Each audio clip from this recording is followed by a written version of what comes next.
How's it going?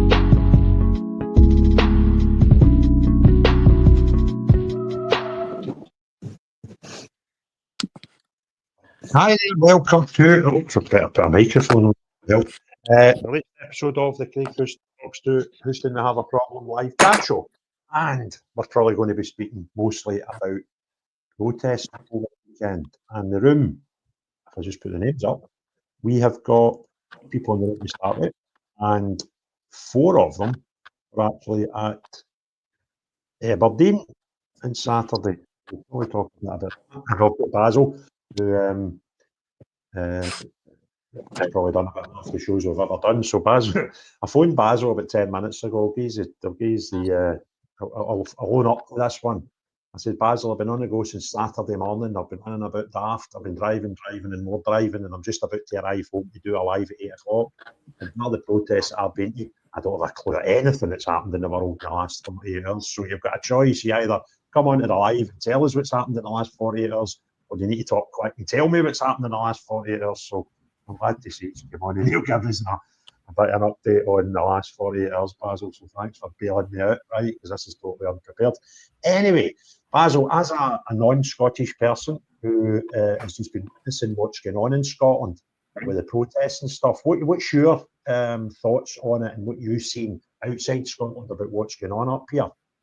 Well, from down sort of I say down south. I guess technically I'm in the middle of the country, being sort of the Durham, Northumbria area.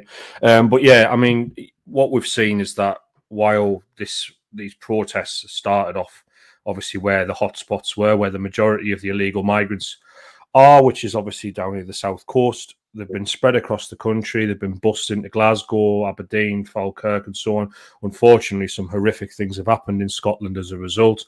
But what I am pleased to see is that patriots of all stripes, however you want to call it, whether that be Scottish, British, etc., they've came out in force and they've said that no to this. Basically, we don't want it, and the rest of the country have recognised that. I mean, I see a lot of people praising patriots in Scotland. I saw Tommy Robinson put out a lot of posts about Scotland, which is great to see. And I've been watching a lot of the videos and the footage as well. And I've seen English people travel up to Scotland as well to cover it. So it's absolutely fantastic to see. And yeah, it's going over really well. And people are really appreciative of the efforts of the people of Scotland. Brilliant. So as people are noticing down south that we're finally getting active. Absolutely. And you know what? We're all in this together. Like I say, regardless of your political allegiances or what, at the end of the day, we have these islands to share, and you know they're not moving. You know what I mean? So we're on these islands. These are our home, and we have to defend them, right? So people who are outside. I mean, look, the best example of that, I think, was fair to say, was in Northern Ireland, where you saw people who historically were technically at war with each other. You know, Irish tricolour and the Union Jack alongside each other, saying we don't want these people here. Because at the end of the day, we might have our differences amongst ourselves, but they are our differences. That's our business. It's got nothing to do with outsiders from the other side of the world. And I think everyone's pretty much in agreement on that now. Mm-hmm. Yeah. Aye. And I think I'll get John to maybe tell us a bit about what's happened up in Aberdeen. I was up there. John had asked me to speak. I was so proud to do so. Phenomenal crowd, phenomenal people. You can get a wee jib with a jab about me being a Rangers fan. That went down well. I get received better than I would have risked it for a biscuit and mentioned as a Rangers fan and shouted at other people. But it was received received in the way it was meant to be received, mate. So I gave it to Hoosty Awards, as I say. I was saying that I think Falkirk for the crowd they pulled last Saturday for a town the size of it was just outstanding. But Aberdeen, the consistency is just crazy. He's at it morning, noon and night all weekend. So well done, mate. And how do you feel your Saturday went? It was buzzing, mate. It was just class, to be fair. It seems like it's picking up. The bar's starting to get rolling. More people in Aberdeen are noticing. I'm walking down the street now and people are speaking about it. Okay? And rather than having to mention it to people about what's going on, they're coming up and to me and mentioning it to me. So, but just touching on what my mum was just saying there, okay, and about the country's all coming together. We've got to come together. And like your Rangers joke, I might never have done well a couple of months ago, but now we just a couple of days ago, 3 maybe 2 weeks ago, but Okay, but now you just need to put things aside, and we just all need to unite. We're a lot better united. Definitely true. Definitely. But yeah, and how's the mainstream media been with you? It seems there was a wee girl trying to run about, and I don't even know where she was from, but everybody was sort of ignoring her and telling her to go away. But did you see her there? I think she was actually for was it like Women Speak Up thing? It was a Speak Up thing in Aberdeen actually recently, and I'm sure that's where she was from. Sorry, mate. I thought she was a mainstream media. She was like trying to record something on her iPhone. I didn't realise. No, I think she was just a bit nervous. To be fair with you, I did say to her at the end she should just come in and just introduce herself. It'll be fine.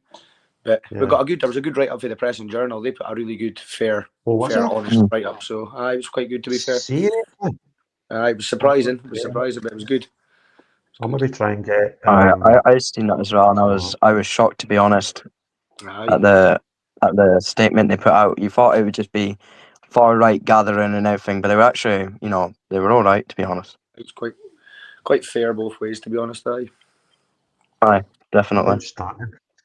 Well, my day started off in Stirling. There was a farmers' protest. It wasn't actually farmers; it was just the community wanting to show support for farmers, which I thought was fantastic. People, realising that how important their role is and how they should get looked after, as opposed to mistreated with every single bit of legislation that seems to come out. And John, he'd went to Perth first. There was obviously one of the asylum hotel protests up there, and then he came down to Stirling. Met him for about half an hour, and then I shot up to Aberdeen. But Perth looked a bit busy as well. Strangely enough, I noticed and done a wee piece about Maggie Chapman, who's supposedly an MSP, who was proudly standing opposing her constituents who were there to protest for child safety, etc. And she was waving for a good 15, 20 minutes a big Antifa flag. So I'm kind of wondering how that fits with morals of being an MSP when you're not there to just represent the people that voted for you and the people of your own party. You're actually there to represent everybody. And John noticed the same down in Perth where you had Pete Wishart.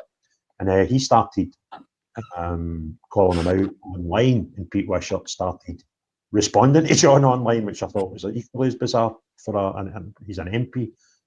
And it's just like, these people live in a bubble. They actually genuinely live in a bubble, and they don't understand and they don't want to believe that there's people who don't live in their little bubble, and it's absolutely potty. So I'm just going to get, before we move on to anything else, I'm just going to get this Press and Journal thing up. I'm reading it for the first time myself, so bear with me, get up the screen. And here. Right, so if I do that, it should make it bigger. Where is it? It's here. Right, so this is the Press and Journal now. As I say, I'm just reading this for the first time. An anti-migration protest took place at Hampton by Hilton Hotel in West Hill. You see, before I start, I think it's quite important to tell you guys, most of the protests, especially, the hotels, particularly in Scotland, they don't tend to be in nice residential areas. I'm not saying they're in slums or ghettos or anything, but generally they're in city centres. And even the other one we were at in Aberdeen, although there was nice houses round about it, was very close to the city centre. West Hill is just outside Aberdeen. It's not part of the city. It's Aberdeen postcode and stuff, and it's part of the community, but it's set outside the city. And what a beautiful place it is. It's not the place you would imagine to get a migrant hotel plopped in the middle of it. And this is another one that's all metal. And the fact that it's a Hampton by Hilton, it's no travel lodge quality. It's a decent quality hotel in a very, very nice area. So it was a bit bonkers that there's one there in the first place. Hundreds of protesters engaged in a standoff outside a migrant hotel in Aberdeenshire on Saturday. About 200 anti-immigration demonstrators were met outside the Hampton by Hilton Hotel in West Hill by anti-racism counter-protesters. The protest was organised to demonstrate against the housing of asylum seekers at the hotel. Protesters banged drums, blared sirens, that was Kevin that was blaring sirens, and shouted chants including "Send them home" and "Stop the votes." They also held up placards which read "Protect our kids" and "Protect our women."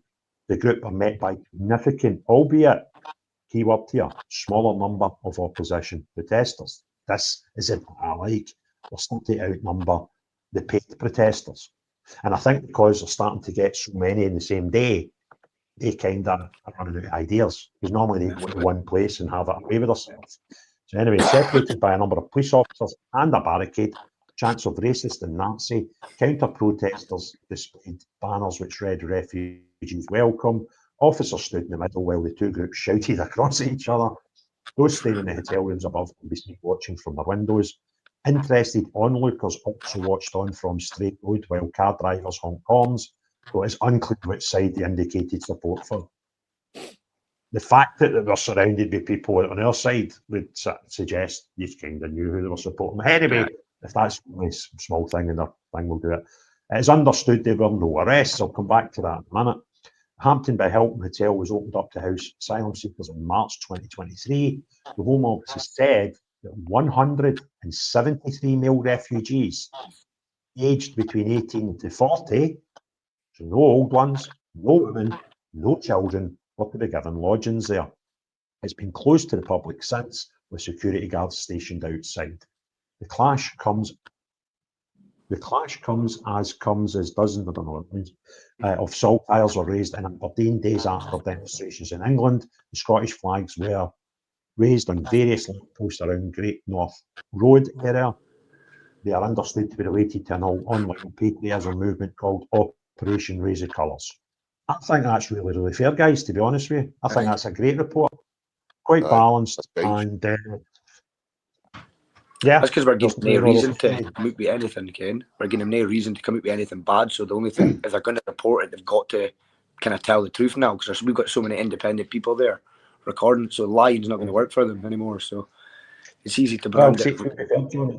It's never stopped them before. Do you know what I mean? That I genuinely, I mean that it's like it doesn't matter, because you've seen what happened to Stephen, the organised Falkirk, and the way Clyde one tried to spin that one, you know, and and I think the going about the arrests, I think there was one potential flashpoint, and I think you were right on your toes with it, John, making sure nothing escalated, but it was ridiculous that there was 4 adults managed to leave the counter protest and walk right within touching distance of our protest. Exactly. Now that in itself I thought was a bit strange, but the fact then that 2 of them were evidently trying to antagonise people, you're like, this is bang out of order. And if it kicked off, I know who would have won just by sheer numbers, and I kind of know how that would have been reported. I seen you getting right in the middle of it to sort of look, guys, look peaceful. But it's turned out at least one of them is a doctor, and I'm going to do a video about him probably tomorrow, and suggestions that the 2 of them are doctors. So do you want to explain what happened there, John? Because you were close to it, but you were right in about it. I like when I got informed it, but it was, they were walking by. Ken, if you flip it the other way around, if we were at the far side, there's no way we would get to leave around the back of their group and walk behind them. There's no way. We'd be led down different streets in a way, but it's the same stuff, same story all the time. But they walked around the back and started goading people, calling us racist at the back. Ken, you've got women and children standing at the back of the group, even elderly standing there, just residents of West Hill. And that was the thing you were saying about West Hill. It's not like the normal ones in the city centre. You've got a lot of elderly people that go out there to retire, but to live comfortable and still be close to their family. But it's not like that for them anymore. But yeah, they were just trying to get a reaction, and they nearly got it, but we managed to stay calm and keep it peaceful, although it did nearly go that way. But now, I heard after the event, and I did speak to her after it happened, but she didn't mention it, but Stephen, the missus, was suggesting something happened in the car park once they get taken away and put into the Spar car park to get on their way. You willing to talk about that? Sorry, what was that again? Say that again. Stephen's missus, that something happened in the car park once that calmed down. Oh no, I've not heard of that one yet. Like, oh, I think it was the same thing. I think it's the same thing she was talking about, because you see him pointing his finger in her face. Your little clip you put on YouTube and X. Just that, but if you watch closely, you'll see her come into camera, and then you see him pointing in her face, right, shouting racist, and then guy's a bully. Now, that was a younger one with the Palestine football top on, yeah? No, that was the doctor, the kidney surgeon. The older one? Aye. Shut up. You see the photos I tagged you in a day? One of them's actually him coming out of court, I think. What, was he a witness or accused? I think that was at the women's free speech protest thing. He was shouting abuse at the women at the protest a couple of weeks ago in Aberdeen. So he's a repeat offender at it. Incredible. So we've got DJR and we've got Denzel. I'm going to come to Denzel last, right? Because I got a special question for him. Now, DJR, you came across somebody who had put you in an odd position, leaving a protest. My best friend. Are you okay to talk about that? Yeah. Are you okay to talk about that? Jonathan. Yeah. Well, he was the one that stood across the road. I don't know what he was doing because there was apparently people saying he was leaving, but then he went back to the protest. So I think he was just standing there to really antagonise the situation. I think that's what I personally believe. Well, But I tell you, I think he was trying to leave, and then he realised if I get away for the, out far enough away for these police, I might be feeling a bit uncomfortable, and decided just to go back to the protest. And I probably not be surprised if he was still sitting there because I seen his face his bus drop. left. His bus left. He missed his bus. That's why he went back into the crowd. He wanted escorted to the bus stop by the two cops who refused, and then by the time he thought, I'll go for it, his bus left, so he had to come back. You've got a bit of history with him, EJ? A tiny bit, which I mean, I don't really want to remember him because he's just an odd character to remember, But basically, what happened? I was attending the Aberdeen protest, and I have to get the bus into places. So, he came onto the same bus as me. He basically seen I was there, and he turned his head away. And when either his friends were on the bus or they got onto the bus, I'm unsure of what happened really. But then as I got off the bus, they all surrounded me and was like, oh, you're a fascist scum, you're a racist, you're this and you're that. I tell them I'm here to film and whatever, and they just keep shouting all their abusive comments and everything. But that's about the much history I have with Jonathan. And then I put a post up on Facebook and then everyone just recognised him, obviously. Yeah, I mean, he was getting pelters. He's been made famous. Oh, I don't think people in that crowd didn't know who Jonathan was by the end of the night. That was quite funny. And then, Kev, I managed to give you a wee shout out during my speech. Was that okay? Were you quite happy with that? Aye. All right then. No bother. He done enough shout outs himself. Craig's speech, he's got to be the only man that's managed to stand in Aberdeen in a crowd of 200 and shout, "We are the people." It was a peaceful protest, Steve. It was peaceful, bro. We had to keep it peaceful. It stayed peaceful. You were one of the targets sent to cause a carry on, were you? That was some statement to make in Aberdeen, man. That see when he said that, I thought, oh, here we go.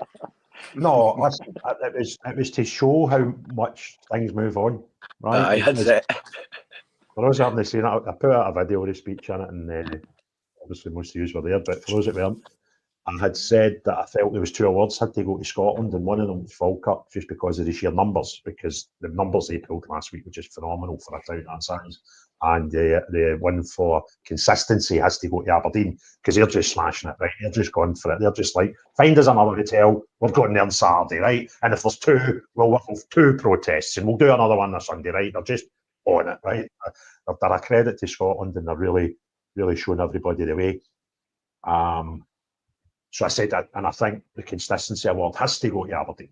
Has to. And I was like, oh, right. And I went, by the way, see, for me being a Rangers fan, you've got to understand that's hard for me to say, right? And there was a boo, and it was just 16 boos, and I went, right, we are the people, right? And then I adopted it. And I try to just show how we've moved on from the parochialism that we can sometimes get in football. And I'll tell you another thing.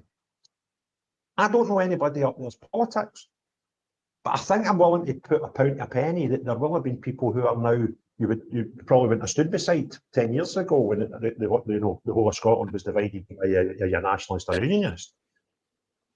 And I don't know, and you're just going, this is brilliant. It's bigger than all that. It's bigger than football. It's bigger than religion. It's bigger than even the constitutional question in Scotland. It's just magic. And do you know another thing that hurt me?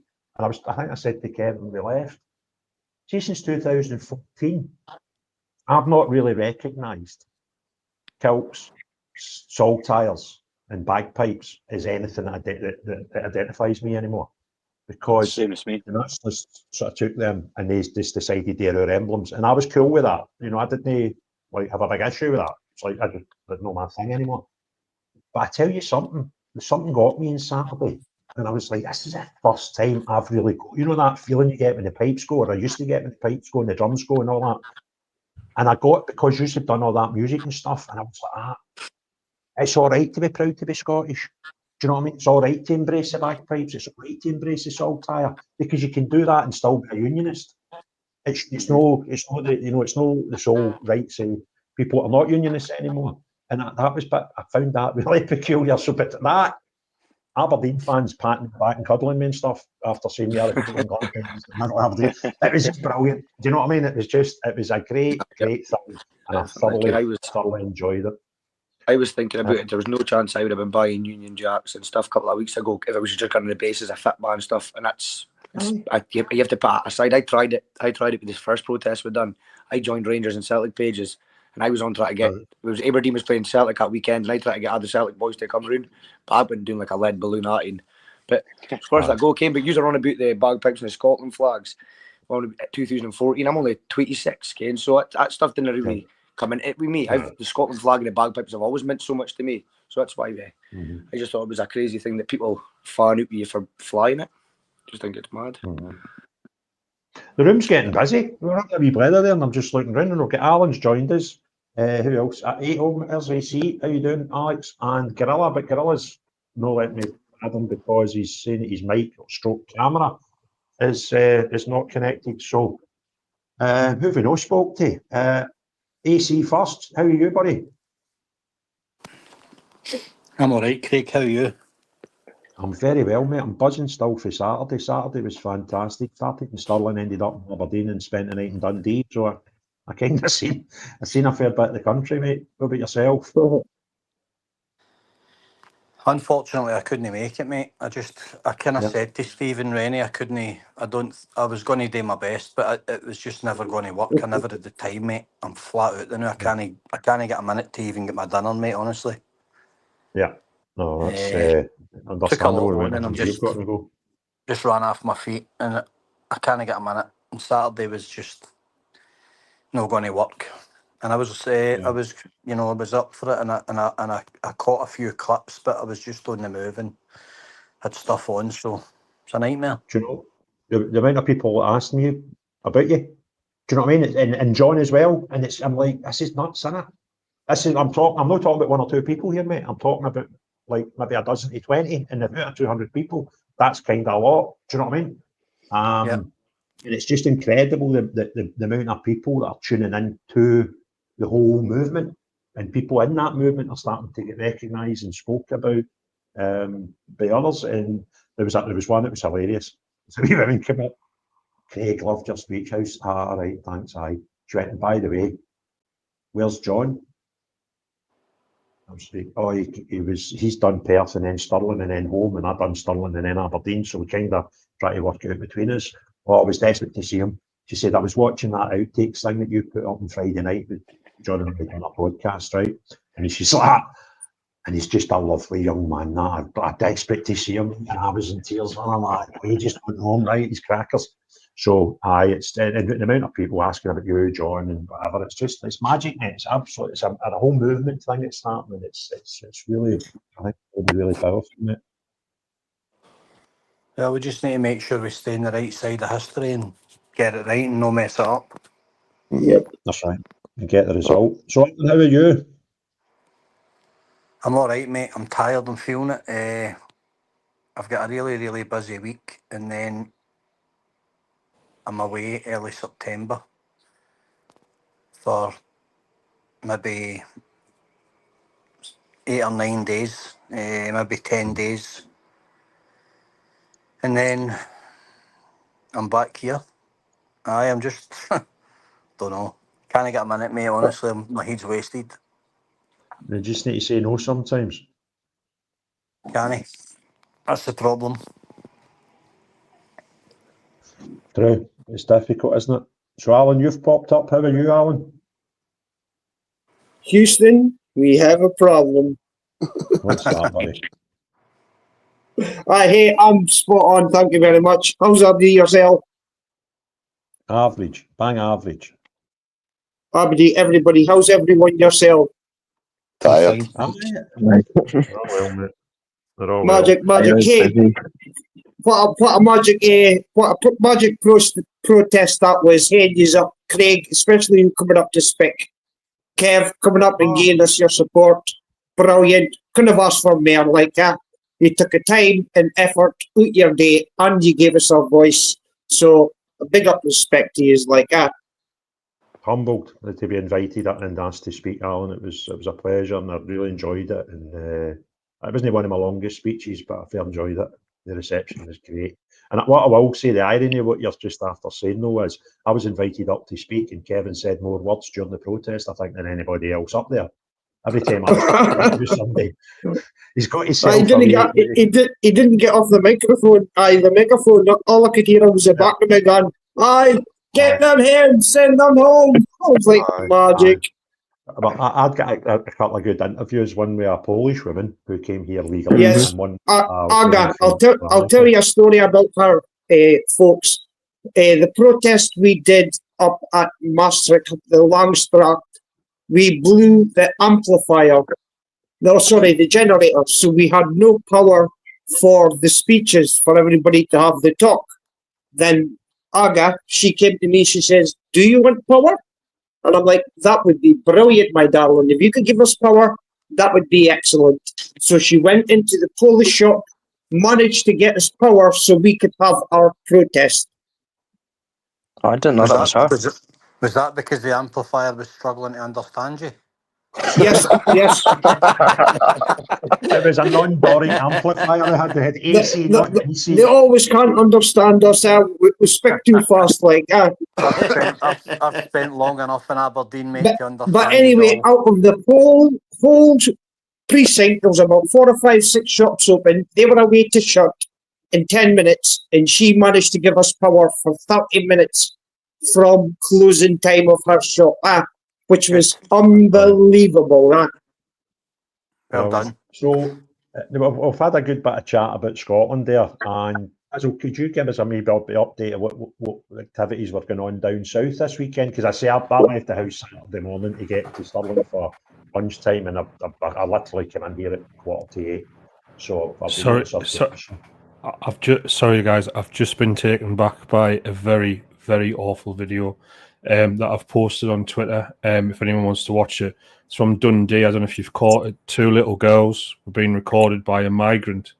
These girls look about 10-year-old, and one of them brandishes a knife and an axe and tells them to back off. That's how scary things are for kids in this country these days.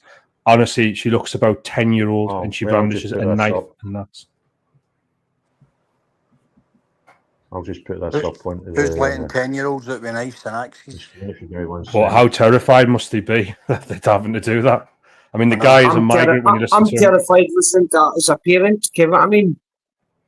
The guy clearly has a foreign accent. And she's saying, "Don't fucking touch us." I don't get this up. I don't get the sound. We're going up the start. Someone's going to get worse.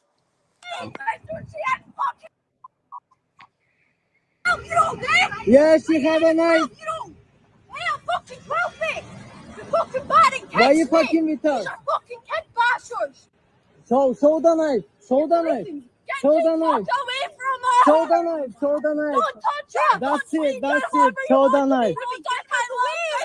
Show the knife. That's it. Don't fucking touch my little sister. She ain't fucking 12.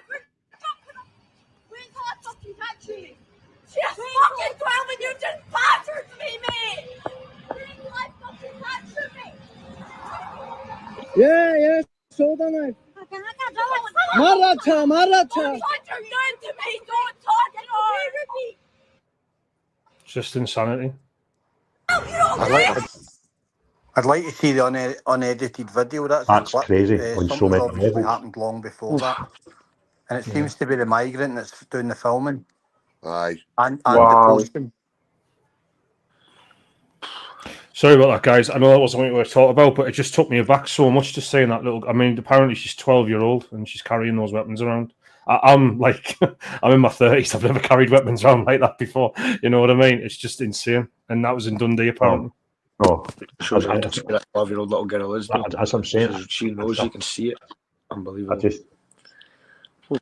Well, it looks like we need to go down to Dundee and have a protest down there, then. Right.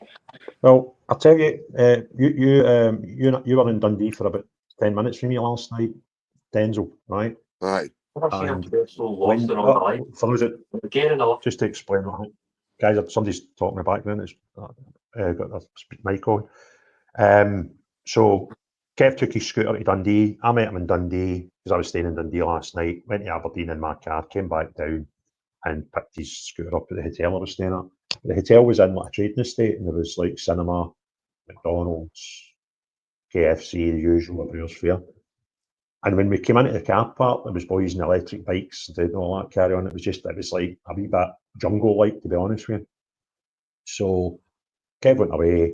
We went out to get a bite to eat, and we were coming back through the car park. This time, maybe 10 o'clock, maybe not even. Aye, so 10 o'clock actually, after 10. And there were 20 odd kids in the place, and they were just noising up the security guards, right? And they were being a bit kiddish, and some of them were going a bit over the top. So I kind of thought I'll hang about just in case the security guard gets any bother, because he certainly didn't deserve it. But mostly it was just kids being kids and a bit silly, right? But as I was standing, paying more attention to the situation, I noticed an adult, dark-skinned guy, looked Somalian, tall, thin, that sort of shape to him. And I thought, it was all white kids. It was all kids around about that wee girl's age. In Dundee, funnily enough. I thought, well, that's peculiar. That's really peculiar, because he doesn't look as if he's going to do these people. So I was standing at the reception door watching, and then the guard got rid of them all. So they all walked to go out off the site. And the African guy walked towards me and was staying in the hotel. And I was like, and as he got towards me, I'm looking, going, he's in his 30s. These kids were the same age as those girls. And I thought, he's been out there, and it was only the girls he was chatting to. And he was chatting to the ones that were getting involved with the security guard. He was sort of chatting to the ones, and as if he was asking for their digits, as they say here. And I thought, this is a bit dark. And then I thought, am I in a mixed-use place here? Is there migrants in this hotel? I don't know. So I'm going to actually have a wee look into it. But that whole thing was just a bit, that wee 5-10 minutes was just a bit bizarre on so many levels as well. Never seen a video for Dundee where you've got 12-year-olds. Something's happened to trigger that girl. And we're obviously seeing a minute and a half of a video, which is pretty horrific, with what she's wandering about the streets with. So, but she's saying, suggesting that guy's done something to her. So that whole thing's a bit spooky, mate. Is that awful? Yeah, sorry, I was just going to say absolutely awful. Sorry, your question before was what has been going on with the hotel protests in England. Today, there's been some good news. Another council has decided to put in a request to close down the migrant hotel in the area. So that one was in the Midlands. I can't remember exactly where. I did post it earlier on. Or Dudley Council, that was it, Dudley, so near Birmingham. So that's 3 now in total. So you've got the Brook in Norwich, you've got Epping, obviously, the Bell, and now you've got the one in Dudley as well. So it is spreading, and wherever these protests are going, the councils, if they have enough, because you've got to remember, a lot of councils might be Labour run or whatever, but a lot of them are actually independent run, and they've got local independents or Tories on or whatever, people who might be more sympathetic to the idea of closing these down. So I think Nuneaton will be the next one to watch. They're getting a lot of pressure right now, and hopefully they'll close their hotel as well. And what you'll see is, obviously, the migrants will not be going home; they'll be staying in the UK, but they'll get pushed into areas where they're not going to get protests, i.e., the areas where people vote for parties that want this sort of stuff.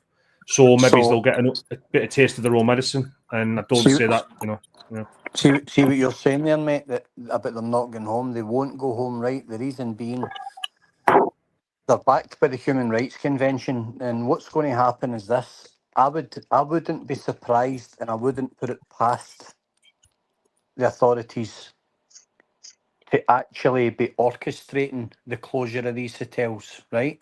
Now, hear me out. So they're all in breach of planning rights by housing them in the first place. They've got the ultimate power to change that. They can change a bill and put it through overnight. Now, if they want them in hotels long term, they'll do it. What they actually want is they want them in housing long term. Now, they'll start to close these hotels and say, oh yeah, breach of planning. No one will be responsible for that. And they'll move them out of hotels into accommodation, fixed accommodation. See, once they're in fixed accommodation, no council in the UK will make an asylum family homeless. It's against the law in the UK to make people homeless when you're an authority. That's what will happen. So I wouldn't even be surprised if they were behind the closure and they're using the protesters as a tool to say, yeah, because of the protests, you know, we've breached some planning rights. We'll accept responsibility, lessons will be learned, and we'll move all these people into fixed accommodation. Once they're in the fixed accommodation and the Home Office are picking up the tab, the councils will make a fortune out of housing them. And that's what the councils need right now, is a revenue stream, a massive revenue stream, because they're all broke and they're all bankrupt. So if it comes out down the line that something good in journalism, I would think that they would be behind it or involved in it at least, because if they wanted them in hotels, they would put the bill through Parliament and change the permissions in the hotels. So just something on that, mate. Any council that has designated itself a sanctuary for asylum seekers, has asked them to come in, they foot a percentage of the bill. And a great example of that is Glasgow Council has just broken its balance and is now into debt because of a £110 million bill for housing asylum seekers in their accommodation. We are actually, a lot of areas of the country, we're at max capacity now. So in Northumbria, for example, they've said they can't take any more because they've literally run out of houses. So I take your point, mate, and you're all right, because 2/3 of all asylum seekers in this country are currently in HMOs, i.e. houses of multiple occupancy. But even that we're running out of. So the country's at breaking point, however you look at it. I don't know how Glasgow Council can be approaching bankruptcy. They haven't spent one dime on maintenance in 5 years since Christmas 2019. Not one penny's been spent in maintenance, right down to grass cutting and road sweeping. Nothing at all, anywhere in the city and anywhere in the suburbs. So they've saved millions and millions of pounds on fuel for all the lawnmowers, on the manpower, on the vehicles. They gave back thousands of vehicles. They off-hired them. So they must be saving millions somewhere. So where is that money? That money must have been stolen. It must have been absorbed elsewhere. It's an SNP council, mate. The Glasgow City Council. It's an SNP council, I believe. It wouldn't surprise me. I'll just quickly read the kind of headline from the Daily Mail article, so you can see for yourself what it says. It said, generous refugee policy backfires as Glasgow City Council now faces £110 million budget crisis. Officials at cash-strapped council have warned that unless there is a pause in asylum seekers being sent to the city, it will push homelessness spending almost £110 million over budget in 2 years. The SNP-led Glasgow City Council report said that the overspend would be £43 million this year and £66 million next year because of large numbers of people attracted by Scotland's most generous rules. But a pause could slash costs by £60 million. Ultimately, right now, this will push them over their budget limit. So, yeah, I don't know. I'm only going off what's been said, but I know. See, you can't believe any statements that they make. You can't believe a single statement that Glasgow City Council make. They've got a 20-year track record of lying. Before I move on to the comments, right? They're all liars, and you know I could give you dozens of examples of them lying. They've lied about me. They've lied about exploitation in the city. They've lied about the Four Corners. They've lied about suburbs in the south of the city. They lie about everything. They've blanket denied exploitation and the sale of children. They've blanket denied their responsibility across the whole spectrum of if anything that is deniable because it's got an adverse effect on their reputation, they deny it. And they blanket it. They just box it off and look the other way, and they don't comment. If they're feeding information to rags like the Daily Mail, I can guarantee you it'll be doctored and it'll be watered down, and it will be a portion of the truth, but it won't be the whole truth. They lie notoriously, and Glasgow, the once great city of Glasgow, at one time the shipbuilding and engineering capital of the universe, is absolutely destroyed by Glasgow City Council, but they can still find millions and millions of pounds to box off George Square and spend a fortune on it when it did not need it. George Square did not need any money. There was no sinking of flagstones. There was no depreciation in the workmanship when it had the last fit out over a decade ago. There was nothing wrong with George Square. All it needed was regular maintenance, steam cleaning, cleaning up. Alex, Right? So anybody it's that another says excuse to spend money, and no, it's all Alex, lies. can you hear me? Is my mic still Yeah, working? I can hear you. Right, I'll tell you, it's an reason clearer than that. They've still not told anybody what statues they're bringing back. So they've emptied out all those dozen or so statues out of that square, and then they've not told us how they'll decide or who'll decide what comes back in. Well, I know where a lot of them are stored, Craig, and I know that they won't be back because I've seen how they're stored. And the way that they're stored, that they've got no intention of reinstating them because some of them are lying on their side. Aye, they're binned. Right. I just and they're cover something damaged. here. Angela put this up about 5-6 minutes ago, and I just want to ask her something about it. Did you put that comment up, Angela, while I was talking about the hotel I was in Dundee, and you've been able to work it out as a local? You've said, yeah, my friend's aunt stays near there. Busload men came a couple of days ago. If that is, do one of two things. Either jump into the studio and tell us a bit more about it, or if you could leave some more comments, please, because I got a funny feeling that's what you were talking about. So, aye, Alex, you were saying?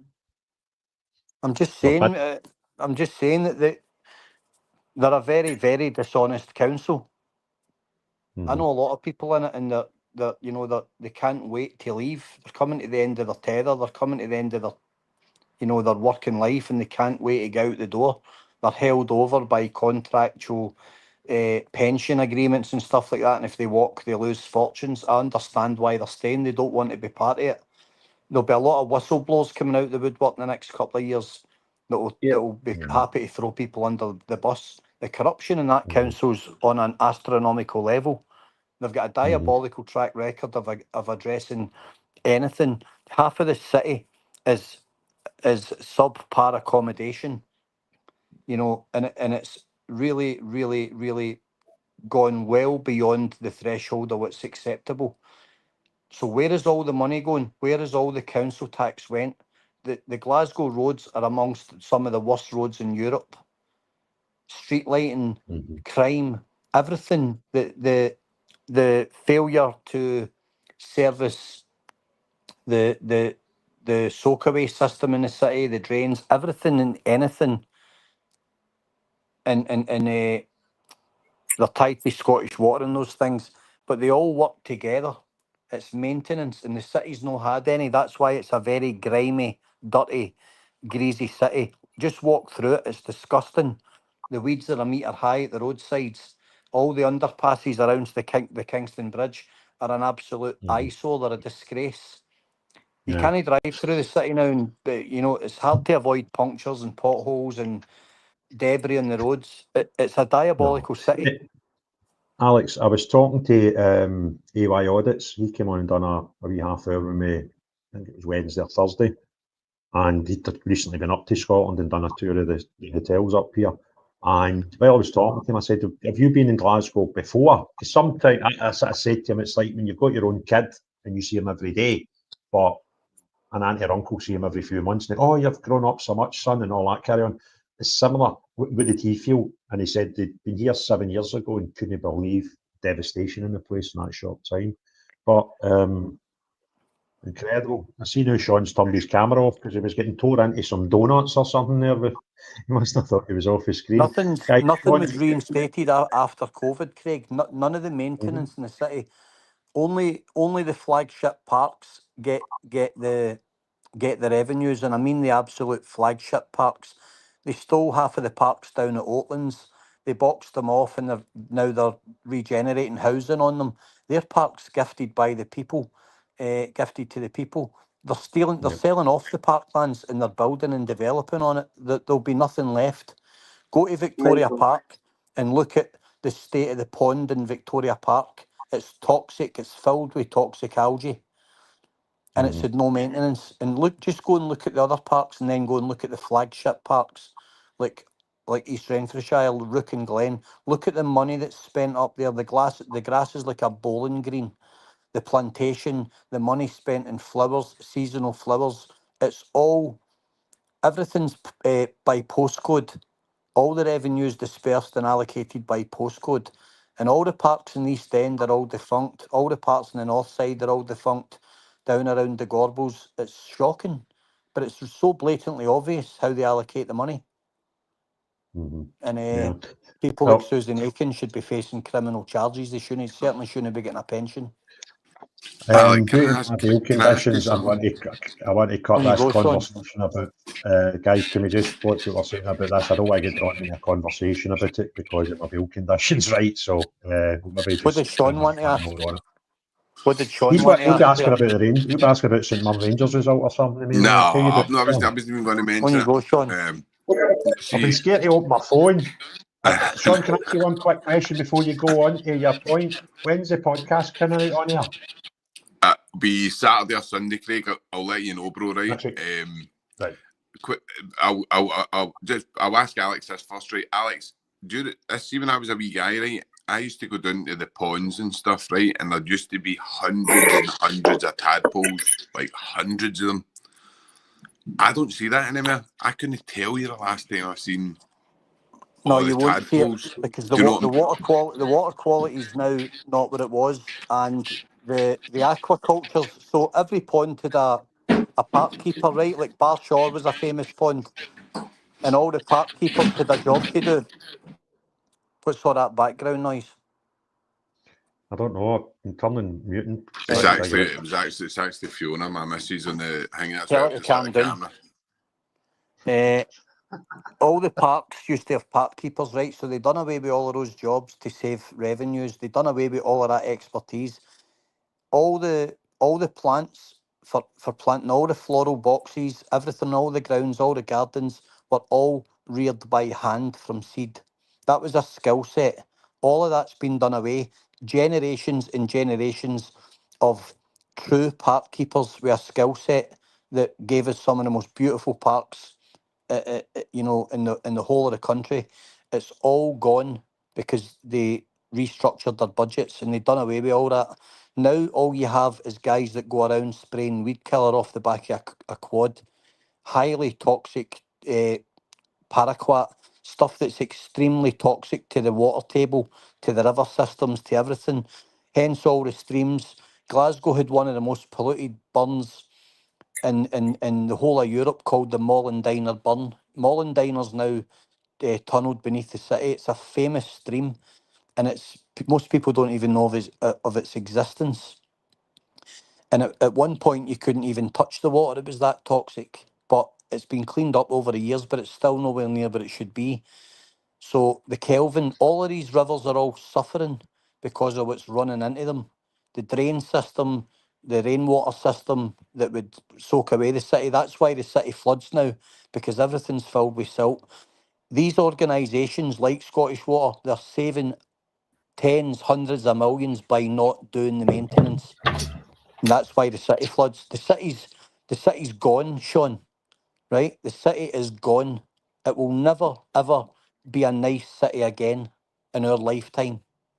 Never again will it be. It will become way more violent and way more destitute than it's ever been known. We're going back to Victorian times. We're going back to the tenements and the Gorbals, the coffin ships. the influx of Irish immigrants. That's what we're going back to. People living in squalid destitution, and it's all by design. Mark my words. Right, we've got a room full tonight. Got a load of people I've invited in as co-host with me, but I think we've got our first caller joining us for tonight, and it's Johnny. So, Johnny, you know the rules. The floor's yours. Hi, guys. Hi, Can you hear me okay? Hi, Johnny. John. Hear you well. Yeah, I'm well. I just got to say, Alan, all your points are valid, and I live here in Knightswood, and our pond is, well, corrupt because a few years ago they planted plants in the middle of the pond, and lo and behold, now the pond leaks because I don't know. Let's just guess they drilled through the concrete and put stays in to hold the plants, and now it leaks. So we've now got a pond that's got no water. So all the ponds are lined, Johnny, with a clay bed, and they've got a liner underneath them. So they've breached the liner, and the reason being they're going to then say it's uneconomical to repair it, and they're going to drain the pond off and cover it over. That's what they're doing. They want rid of all the Glasgow ponds because they're an insurance liability. Yeah. Same with all the reservoirs under Scottish Water. You're so right. But we spent, I don't know, what was it, £4 or £5 million on the BMX track next door because we got a grant for it, didn't we? Yep. My dad lives down that way. I'm down there quite regular. It's shocking. See, the other thing I noticed, Johnny, when they built that BMX track, they took a really good wide boulevard road that ran from the road that runs into Clyde Bank. Is it Alderman Road? Archer really, really broad. You used to be able to go from there right, and they took about a quarter of the road away to make a cycle track, and they put these big sort of rubber bollards and stuff, you know, maybe a foot high. I go up that maybe once a fortnight. I have never seen, it runs from basically that main road right up to the bike track. I've never seen a single person on it with a bike, ever. And that was built, what, 2014, 2015, around about then? Johnny, have you seen the state of Rock Hill Park? Sorry, mate, what was that? Have you seen the state of Rock Hill Park? I haven't been out there for a while, but I can believe it's like what Knightswood Park's getting like. Yeah. Right. So see the only people now that do actual parks maintenance. I'll tell you who they are. Community service workers. So it's the community service guys that do all the edging and all the park work and all the scraping and all the cleaning and all the cutting back of the bushes. It's the community service boys doing it. So well, I've got to admit, Alan, a few years ago, I got involved with the Clean Up Knightswood Park, you know, sort of personnel that went around with the little clipboards and cleaning up litter and stuff. But nowadays, it's like a full-time job. If you wanted to do that, it's not like a once in a month thing. There's just so much for the litter, and let's not even get there why it happens. My point tonight, Craig, was your show so good. I wanted to ask a really big question here. Is we've won a battle with Epping, right? The judges ruled for us, and that's great. But Labour's now through GB News saying that they're going to appeal that. And if they don't get the right ruling, they're going to change the law. Yep. So what's going to happen from here on in if we can't get the law changed? If they want to, over judges? Oh, Johnny, Basil had to go, so he's just logged off. But he was talking about this earlier, and he was saying that if Labour wanted to, they could just rewrite the rule book, right? So what happens next will be quite appealing, because if they don't, then it might be by design that they kind of fancy getting the hotels closed. So you're suggesting something that's new to me, that they're trying to kick back against this law change. Well, as I said to the good people in Aberdeen, we've saw 2 victories for civil protests over the last few months. And the most recent one being Epping. But before that, we had the Supreme Court ruling on the Women Won't Least campaign, where the highest court in the land basically told us a man's a man, a woman's a woman. Now, that was all down to protest, okay? And I was saying to folk, just keep at it. We need to just keep at it, because people say, oh, protest don't work. And that gives you an excuse to not go and protest, right? When your pals tell you, oh, you know, I'm going to Aberdeen, I'm going to Falkirk, you come with me, oh, they do work, right? Yeah. Not only did it highlight issues, which are very good at, and now we're seeing, as we proved with the Press and Journal, the normal media are actually starting to like just tell people about protests in a fair way, and hopefully that's the first of many. So we just need to keep at it. And if they do move them into social housing, you protest against that, you know. And it's not just protesting for the sake of protesting. It's particularly when there are a big clunk of fighting age men in a small area where the community has issues, and we've seen that at every hotel that they've covered in Aberdeen. We've seen it with the examples at Falkirk and at Epping and wherever else you want to go. I mean, I saw a stat, I think it was on Basil's Twitter earlier on today, where it was some mad stat about dozens of men out of this one hotel, all with assault charges. And that, so if hotels moving into social housing, listen, if it's a family for the Congo where there's civil war and horrible things happening to Christians over there, and they're here, and you know, we can put them up in the house, and you've got space for these people, then that's a different proposition. To the reality is that 80-90% are not families, and they're male only, and there is a lot of impact on the area. So we just need to keep at it. The left have had the right to the sole rights of protest for far too long, and I kind of think that's what's going on with their psyche as well, and the way they're reacting. Is they're like, well, these people are not allowed to protest. It's only us that are allowed to take to the streets. So we, the other people, the non-far left people, we just need to keep at it and keep going. Whatever. And by the way, it could be another thing in 6 months that we're not happy with. Keep bloody going. It's your God-given right. Abuse it. Yeah.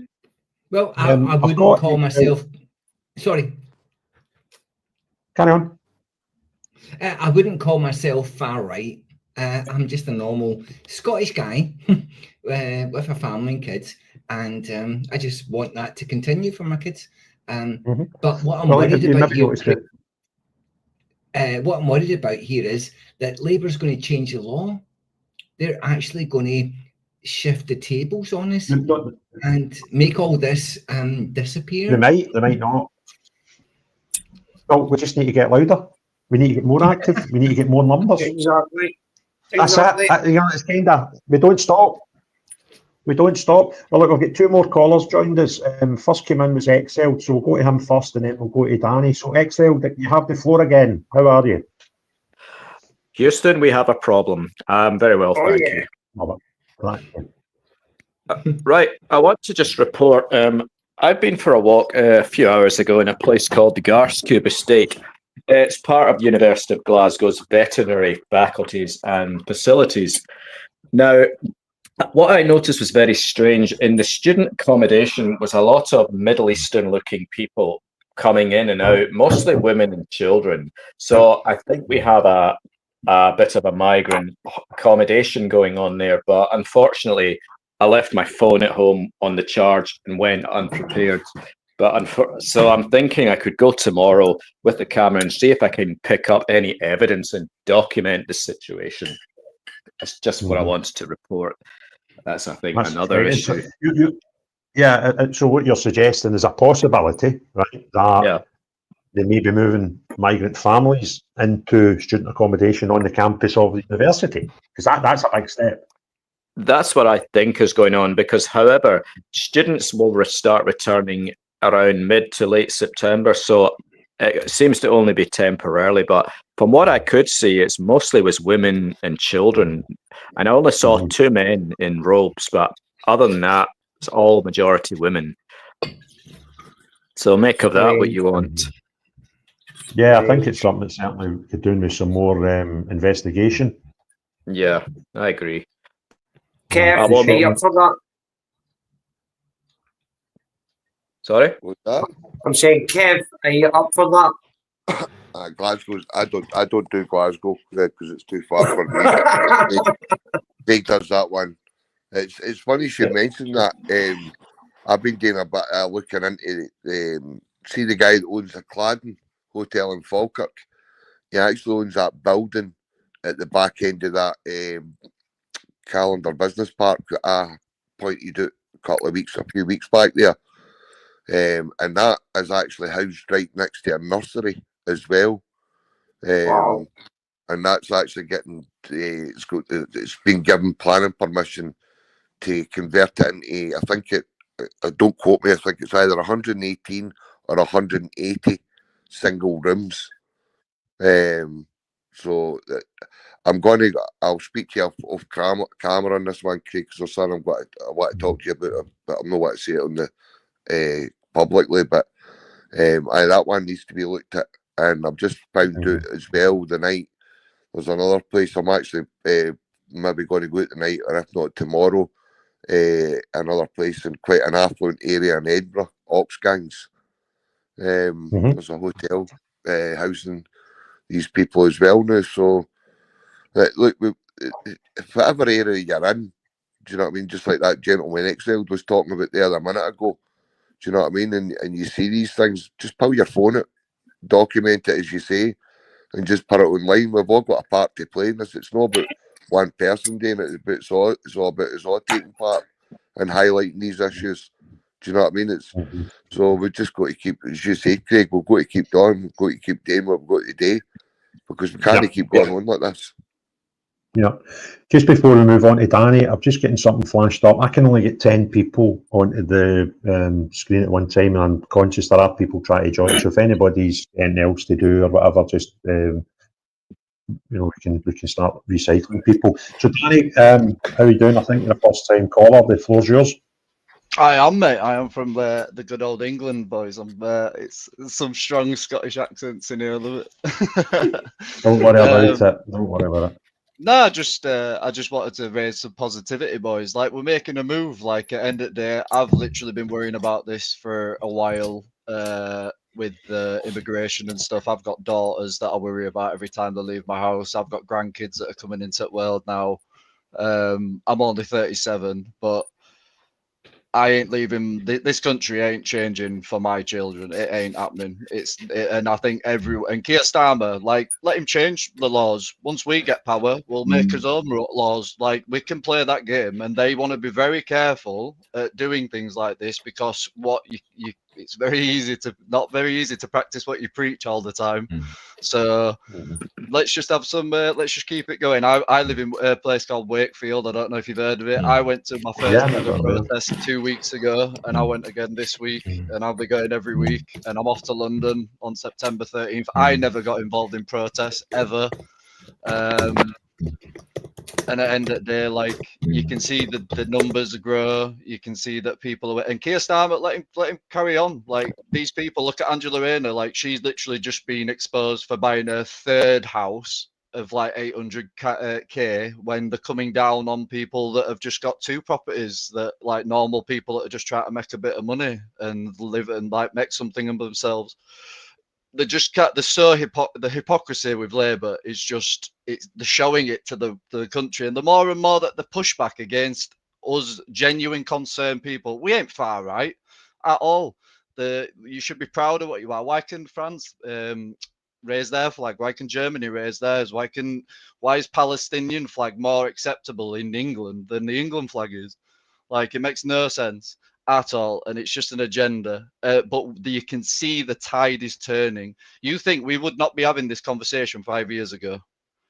Even 5 years ago, you talked about immigration. You were a racist, and it did work on the British people, not just in England, but in Scotland, in Wales, in Ireland. And I look at you as just as I am proud to stand side by side, an Englishman, a Welshman, an Irishman, and a Scotsman, because this is our land, and we ain't giving it up to nobody, and it ain't happening. And it is turning, like Nigel Farage, I think he's what it today or yesterday, he was like, for me, I was all for reform, but then you sort of started seeing him go to the centre, to the left a little bit, with the policies that were coming out with. Like, he wasn't bothered. I think he did an interview where he wasn't bothered about the demographical change. Well, we are, pal, because this is our country, and there's nothing racist at all about saying that the United Kingdom should stay predominantly white, British, white English, white Scottish, white Irish, white Welsh.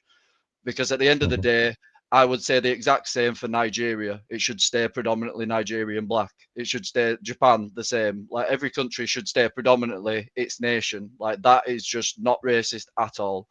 And the left are being exposed with raise the flags, because look at what these people are coming out on TV with, and they're literally just they're showing the hatred towards us and his flag and what it means, and it's just exposing them even more. And the thing is, they are waking more and more people up for us, because they're doing these kind of things, and they're doing it so obviously. Like the councils with the flags, Birmingham, they can't take the bins out, they can't do anything for the community. But as soon as any Union Jacks go up, or St George's flags, oh my word, instant remove. So it's like, it's just the hypocrisy that they're putting on show for more and more people to see. And I don't think that we just need to keep doing what we're doing. Encourage your friends. The more the conversation becomes normalized, the more that it will get talked about. I feel like in another 2 years, like 1 to 2 years, I feel like you're going to see a very stronger conversation about the impact of Islam and how incompatible it is with the Western democracy and values. You can see it developing, it's coming.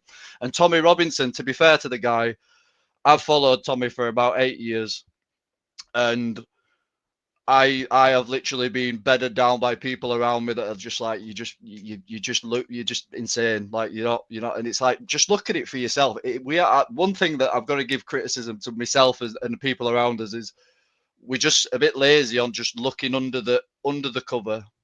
Keir Starmer, like if anyone had looked up this guy before the last general election, no one would have voted for him. No one, and people would have voted against him on purpose. They wouldn't have stayed at home. But now we just need to keep reform honest, I think. Like Farage has moved again to the right. The only thing is, I don't know if I trust him, if I'm honest. I just feel like he goes where he's very good at riding waves. I don't know if you agree. I don't trust him either. I don't listen. The maddest thing is, out the three parties that are probably big enough right now to win an election, he's probably the least worst.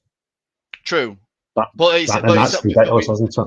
I get that, but it's not good enough anymore. You know what I mean? It genuinely ain't good enough anymore. Like we should not, as the natives, be thinking, oh, it's the best of a bad bunch. No, we want the right bunch. No, but that's exactly what I'm saying. That's where we should be. I kind of hope Ben Habib.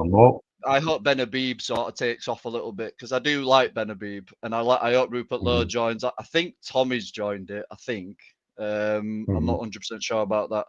And people like Katie Hopkins, but the biggest thing for me is you can even see, like, I don't know if any of you've seen it, I think Tyson Fury did like a TikTok the other day of like what's going on, and that's a biggie, because if people like Tyson Fury are starting to talk about it, who else is going to start talking about it in the next 12 months? We just need to keep normalizing and raising the concerns, but the main priority is just staying peaceful, because if it turns ugly, you know for a fact that the BBC, ITV, all the MSM, they'll just label it as racist, far right, bloody BS. And it's not true, and we know it's not true. Like, I ain't got a racist bone in my body. Like, if you love this country as much as I do, and you live by the same laws and principles that I do, you're more than welcome to come to this country. And as long as you work hard and you don't, but if you're draining the system, you need to go. I'm sorry. Like, it's crazy that the statistics that you can read in so many different areas where it comes to burdening on the economy, where you're not putting in, but you're taking out, the free healthcare, like that should not be a thing. You can't go anywhere else in the world, anywhere, and not pay for your healthcare if you are not a born citizen there. Like in Spain, you have to have your own health insurance if you want to immigrate there. Why are we so different? Like it's not on, and it can't do. And it's nice to see Farage take that bit of a step to the right, but I feel like we still need to push what we're doing to make sure he doesn't just sway to the left too much. But listen, yeah, keep it going though. Like, honestly. Thanks, mate. Danny, if you listen to Farage though, Farage promised the nation during the English local council elections that as soon as the election was over, he would release the deportation policy for reform. That was his words, right? He had already been on an interview where he said, you can't do mass deportation, just won't work, right? And then we've been told this weekend that they're bringing out their deportation bill on Tuesday, right? However, the 5 or 6 key points on it that I've seen so far are not about deportation, they're about immigration, because they're two completely separate things. Immigration is a tap running, it's bringing more in, and deportation is when you get round to pulling the plug to let the ones that are already here go. And all this stuff, and oddly enough, I'm the leader of the SDP party in Scotland, and our policy on immigration has been very simple for a long time. You set foot in the country illegally, we'll send you to Ascension Islands and we'll deal with your asylum claim there. That would be a good deterrent, because you would only do that a couple of times and folk would suddenly realise France isn't such a bad place after all, right? Well, guess what? They're putting the Ascension Islands in. Nigel thinks you can't even dream up a good policy. But everything that he talks about is immigration, not deportation. So he's playing, he's playing the double bluff again and being shooting the world. There is nothing in the 5 or 6 points that I've seen that are actually deportation, because they are two different things. Turning the tap off, that's immigration. Pulling the plug and emptying the bath, which is already here, that's deportation. And his stuff's all about turning the tap off. I completely agree. I feel like Farage is definitely the master of riding waves. Like, he literally wasn't going to run until he saw, like, I think he saw a rally, and he saw that there were that many people, and he saw the movement moving. The problem is that we have is, you just need someone. I feel this is what I feel like is going to happen before the next general election, if a snap one doesn't get called, because Labour are doing like they're even their own supporters. Here's the thing: why would you? In what circumstances would you end up having a snap election? Well, this is what worries me, because a lot of people claim that they think that Farage and Reform are part of the establishment, like part of the bigger agenda and the bigger picture, which I can see it. I can see it. If he calls a snap election, he knows, like, if anyone calls a snap election, though? But who? Right, I need to rewind to the question here, mate. You mentioned snap election. So let's talk about how that could actually be possible. Right. It's okay. So what majority has the Labour Party got in the House of Commons right now? Oh, they have it's a majority, but it's not like, when you look at it from vote base, it's not a very healthy. No, I know, but that's not how you count the seats. You count the seats. No, that's I get it. you. Yeah, right? Yeah. And They they've have got a like massive majority, right? Yeah. Right. So go and explain to me why, and the circumstances where we would end up with a snap election, because I can't see any of them, perfectly honest with you. Well, this is the only way, in my opinion. I think the only way that you'll see a snap election is if Starmer's because let's be honest, Starmer is up himself. Like, he doesn't like Rayner. You can tell he doesn't like Rayner.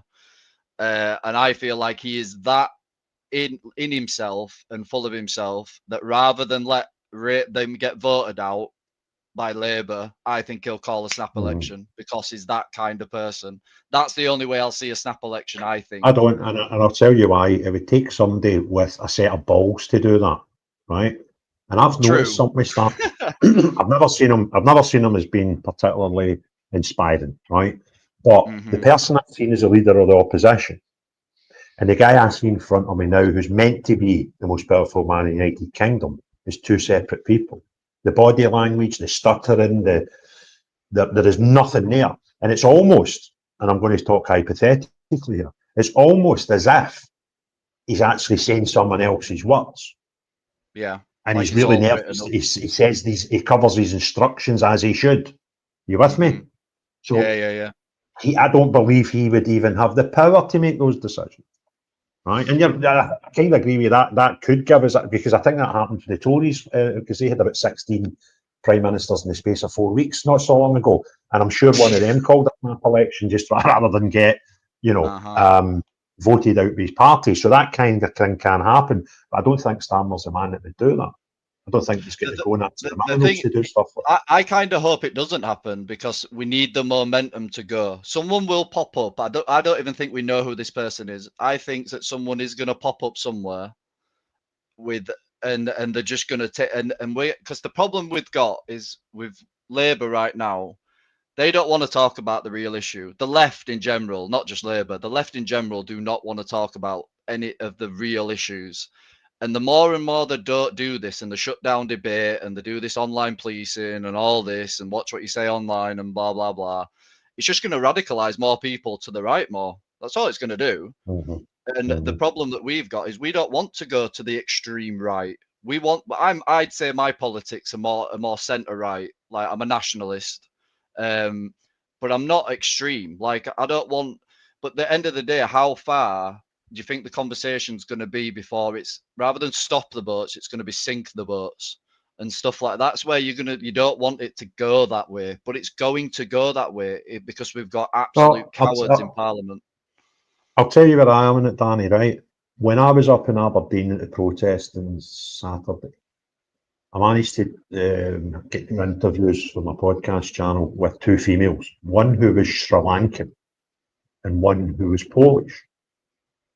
And the two of them were there for the exact same reasons as everybody else was there. It was brilliant to get one that they weren't bald, 40, 50-year-old, looked like a football hooligan with a nice polo shirt on to put a microphone in front. So aesthetically, it was two females. The fact that one was Polish and one was Sri Lankan was even better. So, but there was this Sri Lankan woman that I was speaking to, Shami. And I said, look, my fear is that we don't get what we're looking for with these protests and people get angrier and angrier and angrier. And where we could end up a situation is people like her, who are as patriotic as you and I, believe it or not, although she's an immigrant, she's been here for about 20 years. She loves the UK. She wants the UK to be safer and protected. But if things get worse, she'll just be viewed as an immigrant. And that's not the issue now. The issue is A, the number of immigrants, and B, the type of fake asylum seekers we're seeing. And I kind of fear that's where we could end up if the whole thing doesn't get better sooner rather than later. So that's kind of where that notion hit me while I was interviewing her on Saturday. I thought she could end up a victim of this. And she doesn't deserve to be a victim of this. Oh, 100%. There is plenty of immigrants in our country that love this country just as much as you and I. Like 110%. Like the Sikhs are amazing. I know so many Sikhs that are absolutely hilarious. I know some Muslims that are very hilarious.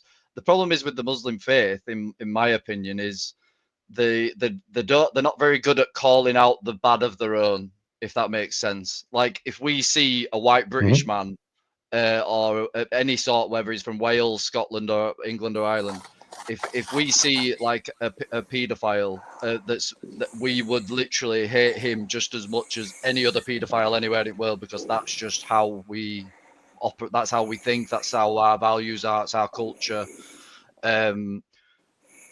So it doesn't make a difference to us, but that's not what they presume. They're very bad at calling out that in their own little, like in their own group, so if you want to call it that. Like Islam does actually teach them not to befriend Christians and Jews and non-believers. Like I've read the Quran, like it's I didn't like I don't want to learn it, but I wanted to know more about it so that I could be just more knowledgeable about it. And I actually recommend to everybody to read it and understand it. So then because I before I read it, I got a lot of we're a religion of peace, and it's like, well, when you read it from an outsider, it's actually not. Like it's really not. And I just think a lot of Muslims, it's not that they don't care or they don't. A lot of them don't even know that that's how it's interpreted because that's the problem with the Quran. In my opinion, it can be interpreted in so many different ways by different people in different groups of Muslims. But they're not all Muslims are bad either. Like there is a lot. I grew up with a lot of Muslims in my town, and a lot of them are peaceful. They've never been in trouble. They have the old-fashioned banter that now today would be called classed as racism or some form of discrimination, but they still have it between themselves because they can get away with it, but we can't join in, unfortunately, anymore, especially if you're in public. But no, I just wanted to come in here and just spread some positivity. Like I can feel the moving, and you can feel the conversation moving. We just need to keep it going, and you can see that more people are waking up. And don't worry about what Labour are doing. Yes, it's a long time before another general election if it doesn't get called, but there is that I think. Like, look at I'll leave you with this. Look at how the police anyone that was from the United Kingdom, no matter whether you're Welsh or whatever, but anyone that was trying to do what we're doing now after what happened in Southport, and then look at how they treat the left, and then that's where we got the two-tier thing come in. You look at what's just happened over the last week or so with Raise the Flags, and look at that. Like, there's a beautiful clip in Manchester where some people have tried to put some flags up on lampposts, and about 6-7 police officers come to it, but the patriots gather around them and literally are like, no, this flag is going up. Like, and you can see them cowered off. They wouldn't have done that 12 months ago.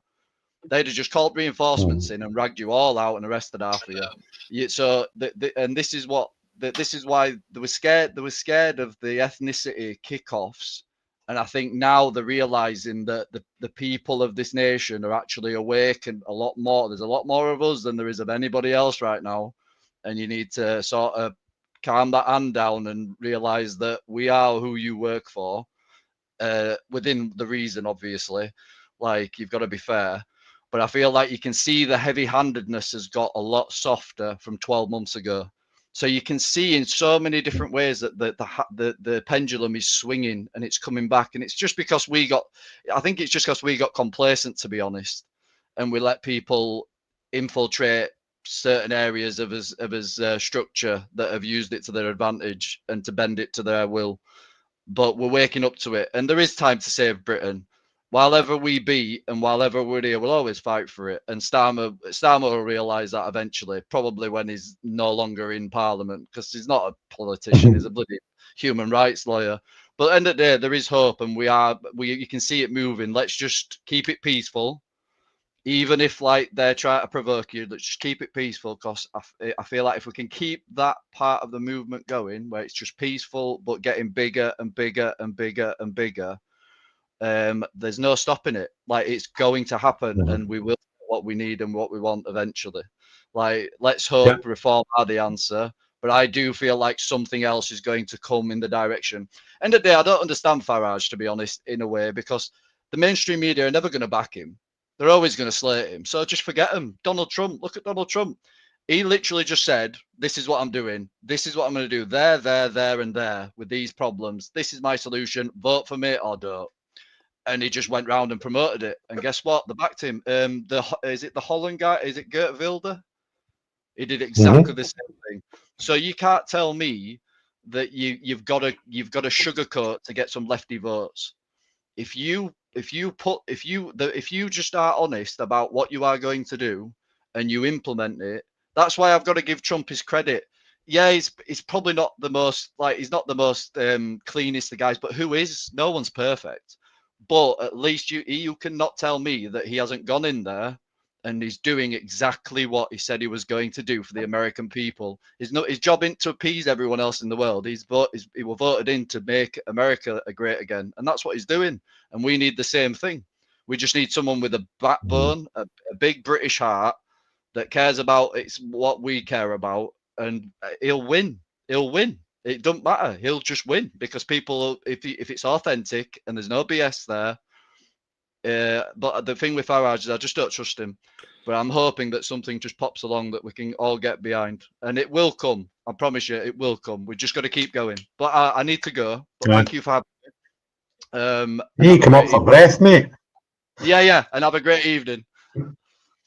You too, buddy. Welcome. Anytime you're passing.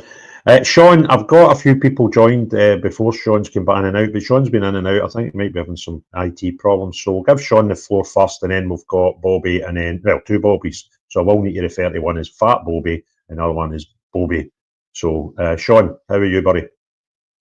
Good, guys. Good, man. Good to see you. So no, I don't know what's happening here. Like, my computer's broke. Like my laptop, I've got absolutely no Wi-Fi on it for some reason. And then I'm jumping on with my phone, so I keep jumping in and out. It's a nightmare. But good mates. Everything's all good. I've looked forward to the podcast going out the weekend. And I've kind of like, just for my own I've decided to kind of leave the last section out, Craig.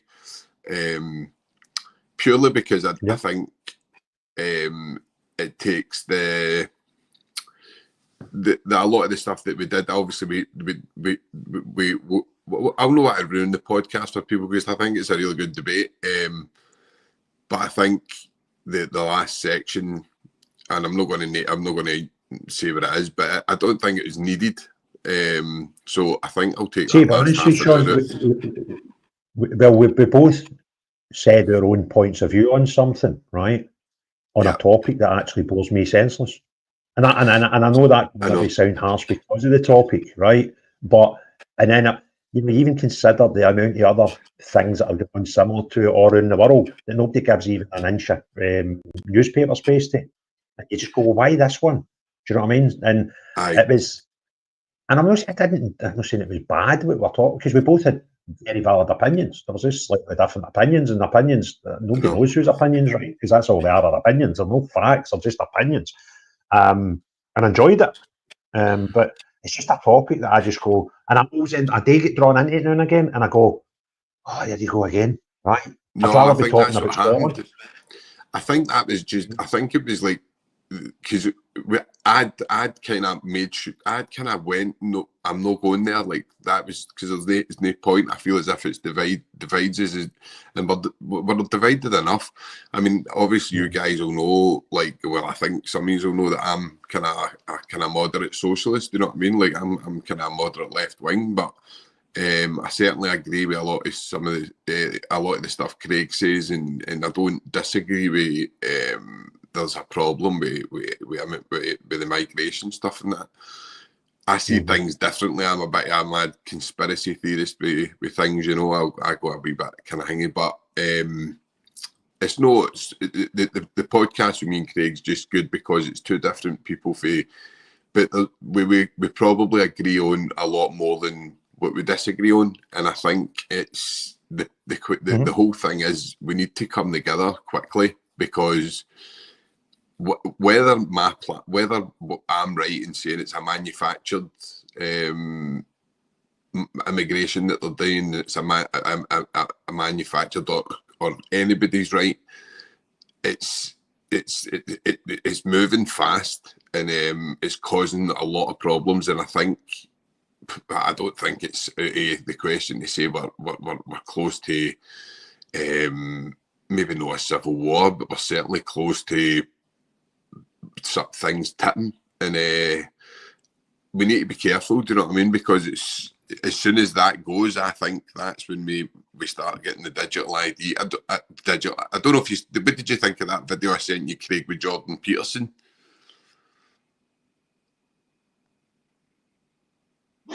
I watched a wee bit of me. I've been running about for yesterday morning, before 9 o'clock. I've been almost in my car. I went from there to Knightswood to Stirling to Aberdeen to Dundee, from Dundee to Perth to Knightswood to Glasgow. So I've been running about mad. So I've not really. I just watched. I went, I think I've seen this one before. So I've not really watched the whole thing, to be honest with you. But that's no, because I'm not interested. I do like Peterson. I think he's a good, great talker and intelligent. It's only like it's a minute and 24 seconds. He's on Theo Vaughan's podcast, and what he's basically saying is like he's talking about what's happening in China at the moment, and he's just obviously saying how bad it is over there at the moment, and how he thinks that it could be coming over here with some of the stuff. He's obviously talking about Canada. And obviously he's talking about, so what they're obviously doing, it's a credit system and stuff like that, and you'll get fined. And if you get fined, you basically, like, at that time when you get fined, they'll take it out your bank account there and then at that time. And basically, like, if you're jaywalking... Sean, see, this is the thing that really blows my mind, right? There's all these countries that are meant to have their own independent governments, and, you know, every country's got slightly different ideas, right? Yeah. And then you get something like the Gender Recognition Act, and you go, we've got a Hollywood that's absolutely bonkers even considering this. But then you go, oh, wait a minute, they're doing it in Canada, and they've got the same in Australia. You go, well, that's not, that cannot be coincidence that all these people in independently run governments are all having the same point at the same time. And then you take what you're talking about, and it sounds like very the sort of carbon credits and all that sort of stuff, and you go, well, we know other people are talking about all this stuff. How are all these countries on different, even in different continents of the world, all having the same thoughts at the same time? That's just weird. Call that conspiracy, call that coincidence, call that weird, call that whatever you want. It is bonkers. I just want to give you a plug there, mate. Oh no, I I've just appreciate put up it. this. Thank you very much. Cheers, big man. No, This I is appreciate Sean's. it. This is Sean's YouTube channel. He's on Twitter with the same handle, right? And he's got some bald guy here that he seems to be plugging in his shorts with an up and coming podcast. But he's had some fantastic guests. And if you go to the videos, but I'll show you these long form stuff, right? Some of them that are pals of mine, some of them that I've had on my show. There's Alex that we had in here just up to maybe 10, 15 minutes ago. Tommy Ross, another guy that I've done 2, 3 podcasts with Tommy. So we've got a lot of similar guests. Ash Reagan, somebody else again that's no stranger to our podcast. And I just want to do me a favour, Sean. I've watched a few of these a day, right? And I'm obviously the content of them, but I think you've put up about half a dozen shorts from our podcast that we recorded last weekend. Aye. What one do you think I should put up to show people? What one do you think would be the best one to sort of give folk an idea of the actual podcast itself? What's the names of them? I would I think go with whatever. I would probably say the one like for yourself, Craig. Whatever one's going to kind of hang it, because obviously it's the podcast. I always say when I get people on my channel, it's about you and it's about your stuff. So I'll just play this first one because I watched them and I thought you've caught quite a good. You've caught I think in each one of them you've kind of caught the feeling of the whole thing where it's 2 guys who go on really well and have got slightly different opinions. Yeah. But make valid points. I'll play this first one just into the room, just random, and I can make an answer myself here because this was good, a complete roast of me. But give me a wee second, so I'll need to line this up. Go to there and play. Fill that place. Now, here's a concept. Why don't we fill that place with people that are happy to do one thing? Take the book of devolved powers, don't use it, abuse it, bring every bit of power out of it that you can for the benefit of the people of Scotland, right?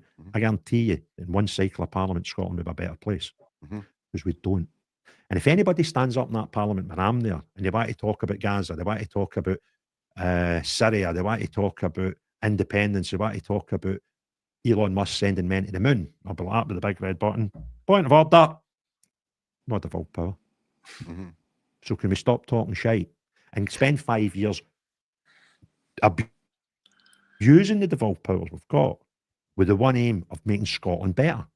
Now, if you're happy with that, I don't care what colour is that you've got on. I'll be your pal in Holyrood. But see, if you want to ignore that and you want to spend another 5 years talking about stuff that building cannot fix, I'll not be your pal, regardless of the colour of your rosette. And what we need is, we need normal people in there. Now, here's a concept. Aye. I'm trying to find one where we actually debate, because that was me in a monologue. Let's see if this one's none of them's about the asylum seekers, not at all.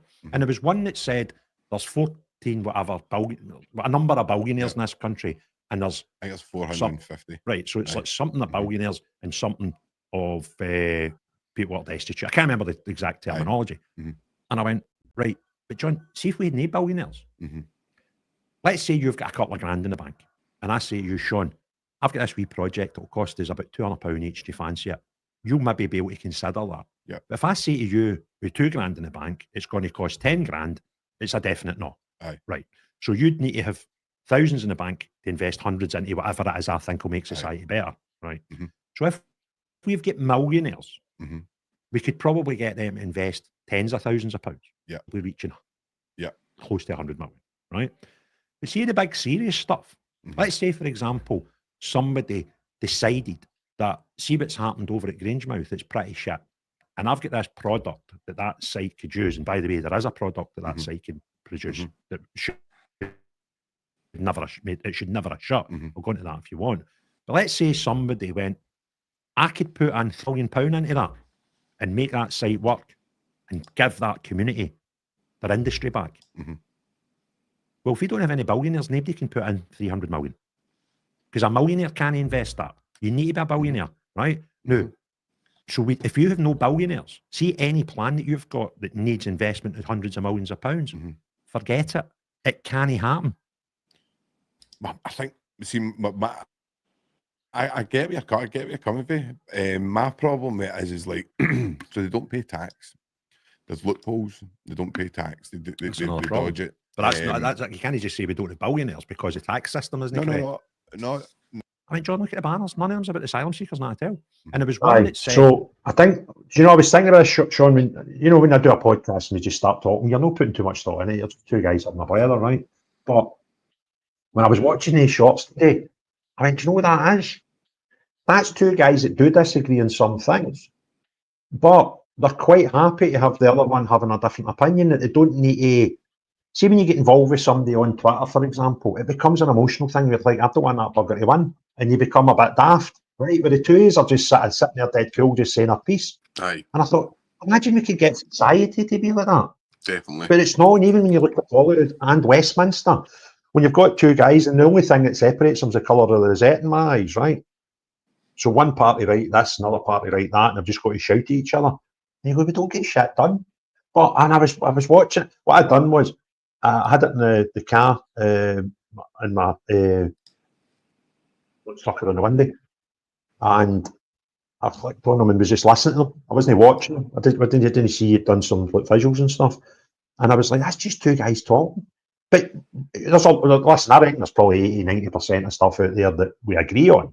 And even the 10-20% of stuff, nobody was falling out. It was just like, all right, Sean, that's cool. That's cool, Craig.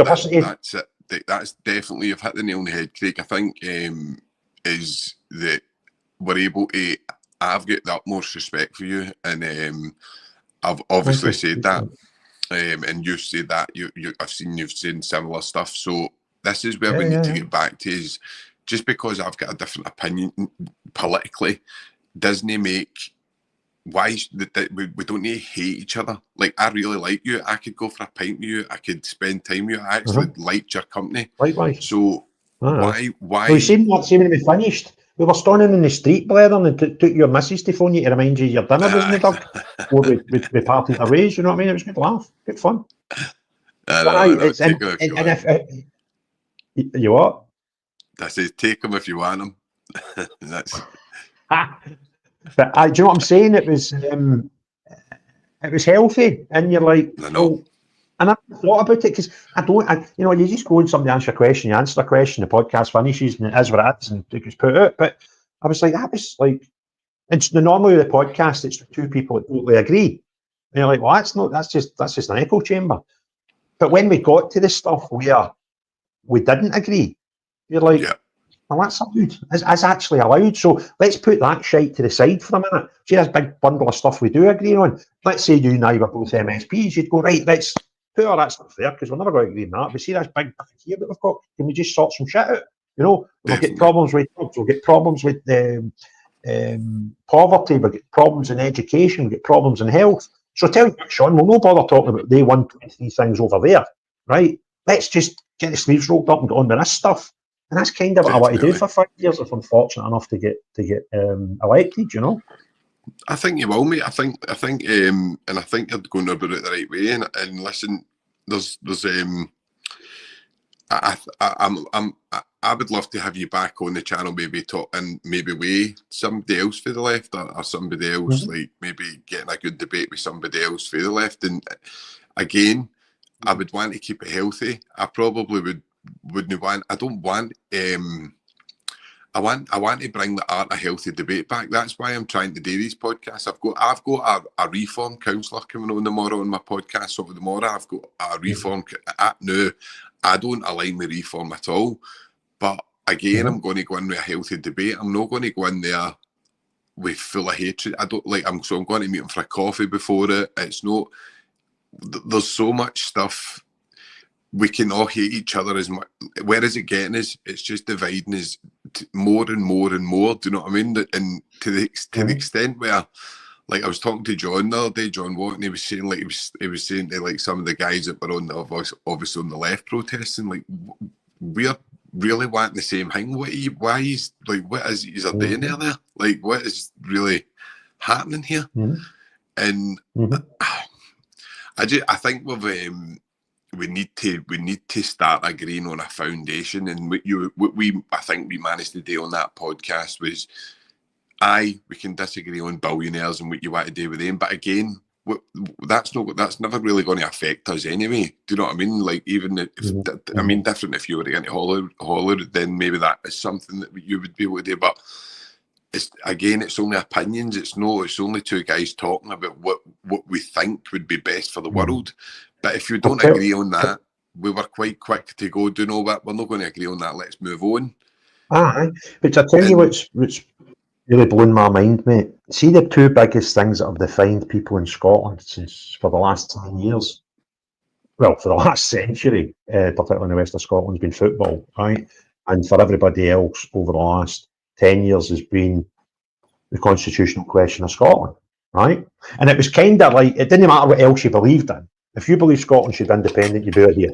And if you believe Scotland should be part of the Union, you were out there, right? And that was it. You were polar apart, and there was no point in talking about anything else, right?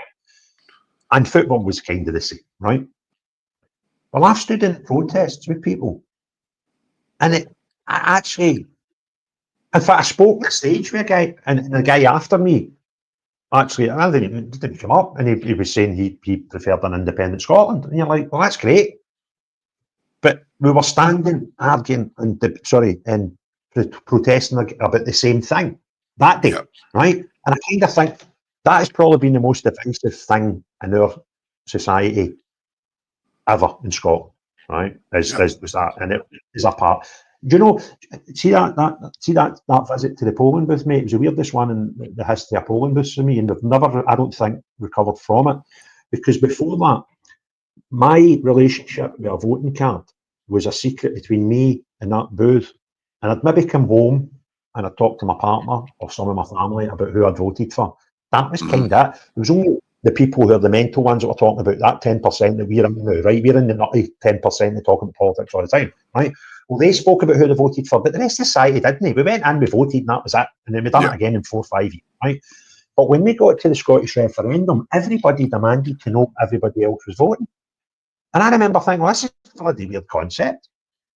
Because nobody demanded before that at any vote in the history of votes. When you get into your work, well, who'd you vote for? And then have a fucking that thought out of it, right? You just went, even if you did have that conversation, I voted Lib Dem, you're a bit nutty.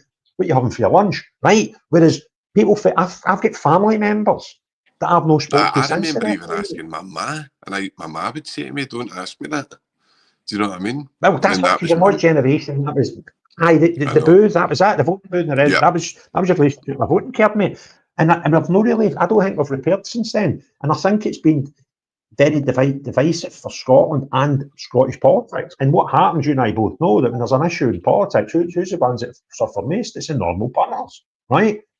And the Scotland is a worse place because we're still arguing about it 10 years later. Now, I'm not saying people that want an independent Scotland should not be allowed to believe that it's better and talk about it, right? I'm not saying that at all, because if that's the society we're in, then one day it'll be my opinions that people we're not allowed to have, right? So I don't want that society. But what I'm saying is, can we maybe put poverty, drug deaths, national health, housing crisis, can we maybe put them in the fucking front of the queue for a wee, just even for 5 years, right? Definitely. And I'm not saying we're not allowed to talk about it, right? But can we just go on with the stuff that we can fix, please? And then, you know, have an adult debate about it. That's fine. If you want to have wee flag waving things and like George Square, you can't do that now, but you know, Glasgow Green once a year, great, that's brilliant. I'll do that. They're just going to deprive you of that. But can we just go on with making Scotland better? And I think that's where it wouldn't be a bad thing, mate, because it's no working now. That's for sure. Whatever we're doing now. And I think the more that we kind of we respect each other. Like, so see, obviously me and you going on a podcast together. Obviously I've got that Thomas Kerr on the podcast tomorrow. Like, I've had Tommy Sheridan on the podcast. I've had loads of different people like Tommy Ross.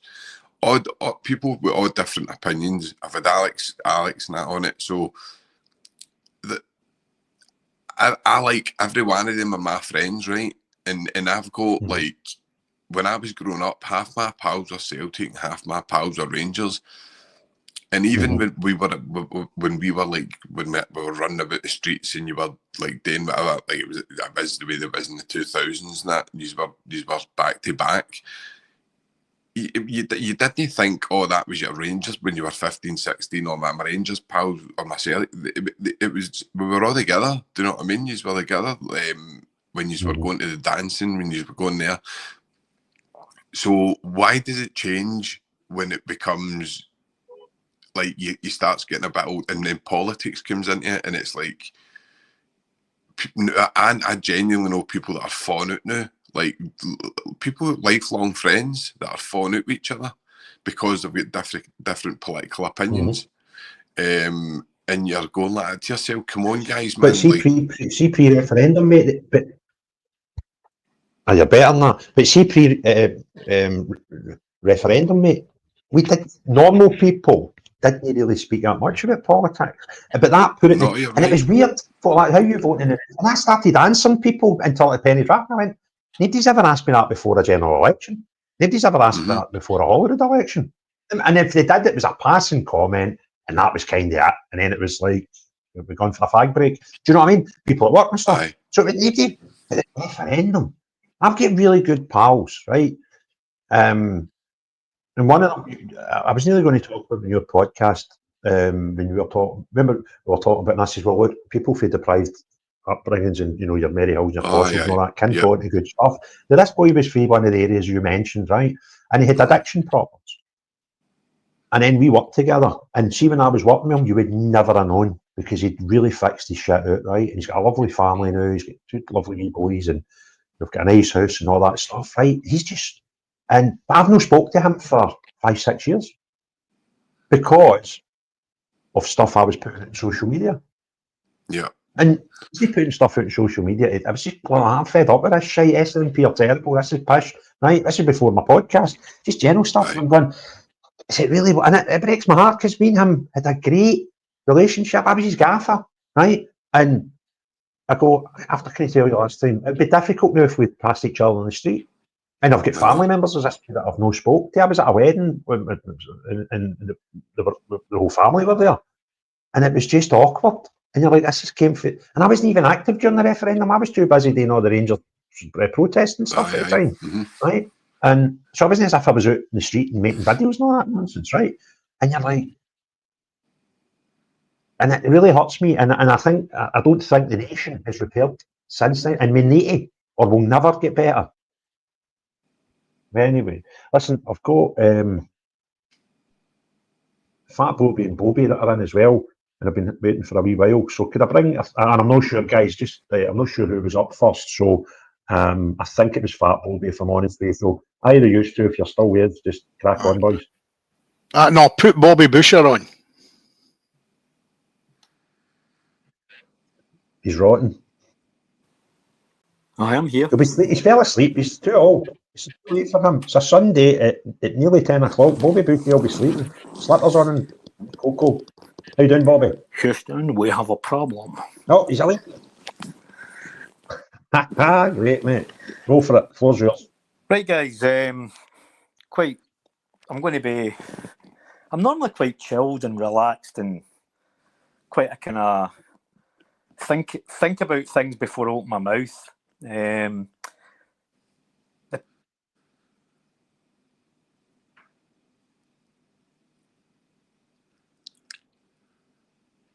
You still with it?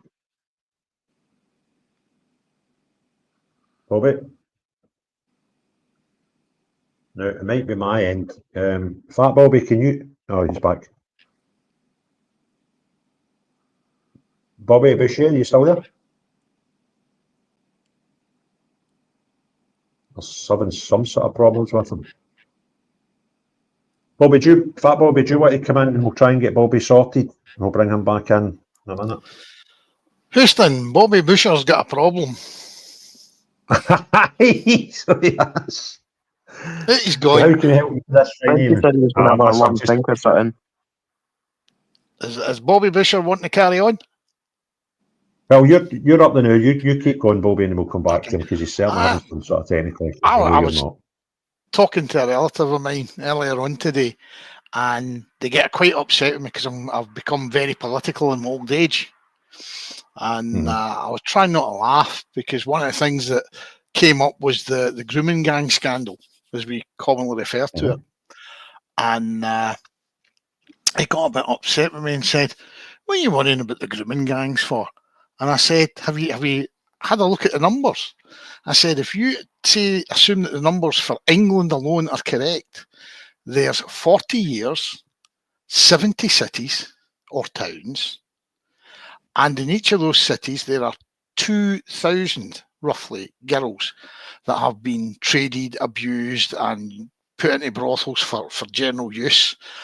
And if you go and read some of the evidence that was given out for the Rotherham report, some of these girls are talking about having been raped over 100 times. So it's not one rape per girl. It's actually 100 rapes. And if you start doing those numbers and add them up, you get 500 million rapes in 40 years. And how we as a nation can stand there and hold our heads up at all for anything and say, I'm proud to be, when you look at numbers like that. And our governments have known about it and done nothing about it, and hang their heads in shame isn't the answer. These people are actually worse than the Nazis were. I don't think the Nazis ever get 500 million people on the list. And that's just my Yeah. When you consider the amount of people affected by it, it's a bloody high number. Then when you multiply that with the amount of crimes that were committed against each individual, you end up with a really big scary number. And I don't think we'll ever know what the number is, Bobby, because somebody sent me a month or two ago. They said, "How long do you think?" And I kind of watched my works on YouTube, but the GGs, how long do you think it's been going on? I was like, I don't know, 30, 40 years. Sent me a newspaper article from 1960 something, which is what, 60 years ago. 60 years, aye. Oh, well, there you go. We've gone over the billion. Aye, but do you know, this is the thing, right? It probably wasn't even considered that at the time, because this thing that was frightening when you read this article and the language used by A, the court, and B, the media, to describe this young girl who had numerous men were up in a charge against her, and the judge gave her into bother for her behaviour. Well, we've had more than one of them happen at Rotherham. One of the girls, the police went into the house that she'd managed to get halfway at the house, and the police went to go and talk to her, and they arrested her for being a madam. She was 14, if that, and she was drugged, drunk, and being abused by multiple men at the same time. And my take on it was, there is no way you can say she consented to it. There's no way you can she's a child, for God's sake. And how the police could turn around and say, this is your fault, you're leading these men astray. It's just unbelievable. It's beyond sick, it's beyond humour. I mean, our problem as a society is we've become so broken over the length of this one particular issue that the only way we ever see, or I can see that we'll ever get any clearance out of it, is we need to get everybody involved, get them in, get them arrested, get them charged, and get them punished. That includes the police. It's probably why it'll never happen, mate. I agree, that's probably why it'll never happen. But we as a society need to look at all these people and say, you are a dirty, filthy piece of scum, and you're a problem that we don't want in our society. And that, if it turns out there's Scottish policemen or English policemen, I don't care. If you were responsible for something, and I think a lot of people. Where it stops is where it would stop if you had the ultimate witch hunt done. Is probably why it won't ever get to there, because it will be higher echelons of establishment. I mean, we've already seen proof of that in a cover-up. The one thing I do think is weird, and somebody was commenting on it on Friday, I think it was. It might actually have been Rupert Lowe. Are we getting an update about this one that been promised by the Labour Party? Well, enough. We're going to have one, and then we're sort of, it's under the carpet already. So good on them, because if we keep pushing these things, these narratives, then they need to kind of respond eventually. Whereas if nobody questions them, then you might just go at 5 years' time. What happened to that thing they were meant to have? The historic inquiry, and it just maybe just never happened. Yeah, it's crazy one. So we'll get Watch Balm Scotland. Sorry, mate. You get. I crack on. In fact, we'll need to go Bobby Boucher's back now. But no, can you crack on, Bobby? If you've got another point, then we'll go to Bobby because he looks as if he's back in. He's been tripping up for a while. His IT I was problems. just going to ask you if you've heard anything about Rajmir. I met him. You met him? I met him at Manchester. It was April. The guy that was on the whistle on a lot of the Rotherham stuff and whatever. Same guy. Correct. No, I mean, some of the stuff Manchester. Some of the stuff he's put out is unbelievably frightening, that our own politicians sold our girls for votes. That's shocking stuff. I spoke to them. We were both invited to speak at an event in Manchester. I'm sure it was April. Me and, in fact, Krebsburg went down together, and I met him. What a speaker, what a story. I'd seen him on a couple of podcasts and stuff, but and you're just like, see if somebody was just went, right, just tell us what to do. He would sort shit out, right? He knows a lot about all the stuff, and he's no scared. He's got no fear. He's like, this is bigger than even my safety. I'll just say what I want. Hat off to the guy. You know what I mean? He's just, he knows a lot, and hopefully, think people like him and people like, what's that woman? Oh, there's 2 or 3 women actually down in England that have been really, really good with this for years. They deserve a place at these inquiries because they've been putting the shoe leather in, and they'll know more. And obviously, victims need to be there, right? And some of them are victims as well. But the ones that have been going and becoming sort of whistleblowers for it, they can tell so much more of the story, and the victims cannot be ignored. I don't make it sound as if I'm saying that. But a victim can tell one story, and that's Maggie Oliver, who I believe was a copper. But there was another girl, Sammy Woodhouse, is it? Just knows so much stuff that they can tell a bigger and have a bigger picture, right? So, you need to have the victims there, but you need to have these people that have been writing about it as well. It'll just blow the doors off it. Well, now that you're mentioning bringing the ladies into it, it does raise one curious issue for me, which is, in all this time, where have the feminists been? Where's a big feminist march? See, this is the thing, right? See, me, I'm in politics and stuff like that, right? But these labels, I don't actually know what they mean anymore. I kind of probably didn't know to start with. So, and I don't know what it is. I'm only going by the label they give themselves. We're here to protect the ladies and the girls. Haven't you seen them? Well, that means I'm a feminist then. If that's what that label is, I'm one of them. You don't need to be a woman to be a feminist. But I just find it curious that the one... I'm going to get a t-shirt. I'm an 18-stone feminist. And proud. And feminists might not like that. Well, they probably wouldn't, because any man taking any credit seems to go against their narrative. But I just find it curious that, considering their claimed aims as an organisation stroke society, their absence is huge. Not a word from them. I can't get involved in that because I don't know. Maggie Oliver, Sammy Woodhouse, these people I know that have just been out there, busting their hands on it. They might be feminists. I don't know. I don't know them, so it's I don't know. It's a debate I'm not going into. I find it dead easy to fall out with women without even thinking about it too much. I'm not getting into a debate like See, you're falling out with them already. They're all going to be looking at you. By the way, here's the thing, right? It's all geezers on this show. See, and now look at the comments. There's hundreds of women in the comments. There's how many women have been on this show? And I think I've done about a dozen to 15 of them. One, and she's been in twice. She was on the very first show. She was one of the first callers. And that's it. Right? So see the woman. Get yourselves up here. If you're watching on YouTube, get into the description. You'll see the link for the studio. Give it a click. Right? If you're on the Twitter, I think I put it into the title. How you like, just copy and paste that, stick it in. And I'll throw all these guys out, all these misogynistic geezers, they'll get out, right, and give you the stage. But please, women, just get yourselves up, get involved.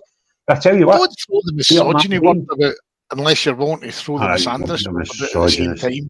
Oh, you're throwing out the feminist word. I don't believe any of these bloody tags. But anyway, when I was up in Aberdeen, it wasn't half, right? But it wasn't far off it. Women.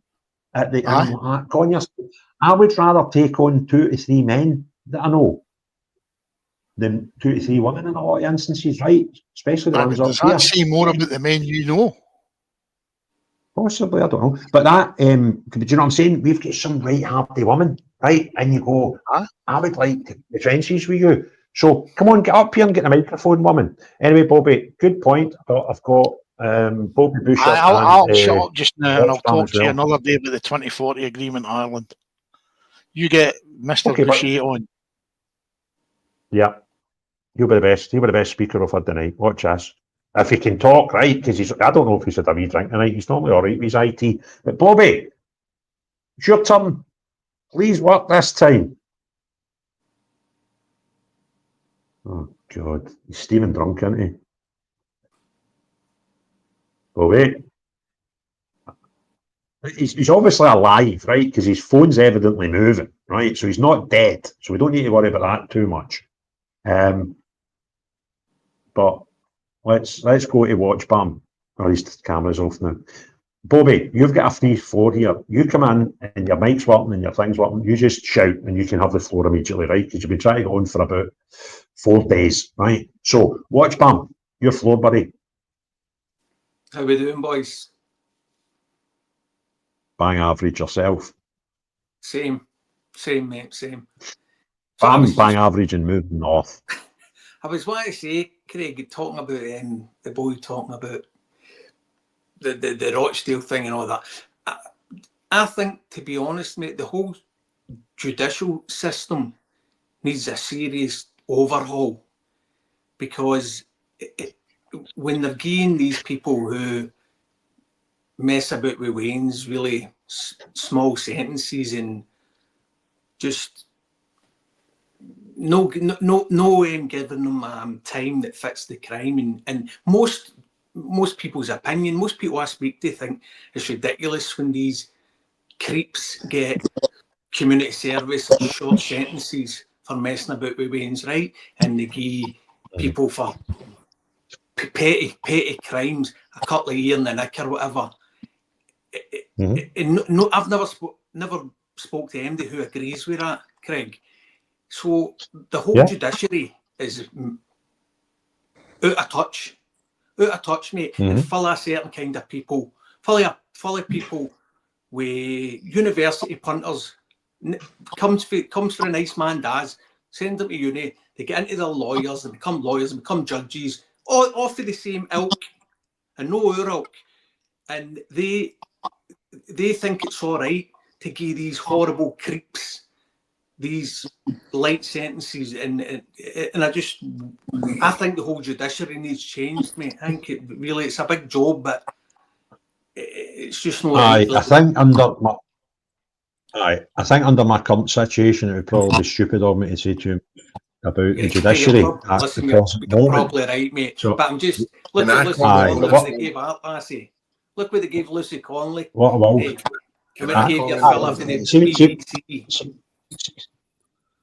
See, when you see people that are bad to kids and bad to women given lesser sentences or no custodial sentences for things against women and children, and a woman who did write a nasty tweet, she pled guilty to it, she done it, we've all seen it, we've all read it, and yes, she deleted it pretty soon after, and I've no doubt she regretted doing it, not just because she got a custodial sentence. I think emotions get the better of her, and she obviously she took the tweet down before the police chapter to her, so she must have had remorse. When that person gets a 31-month tariff papped on them, and you see a Labour MP attack a constituent, and not only attack him, put him on the ground, but when he was on the ground, continued to attack him. There's not a custodial sentence.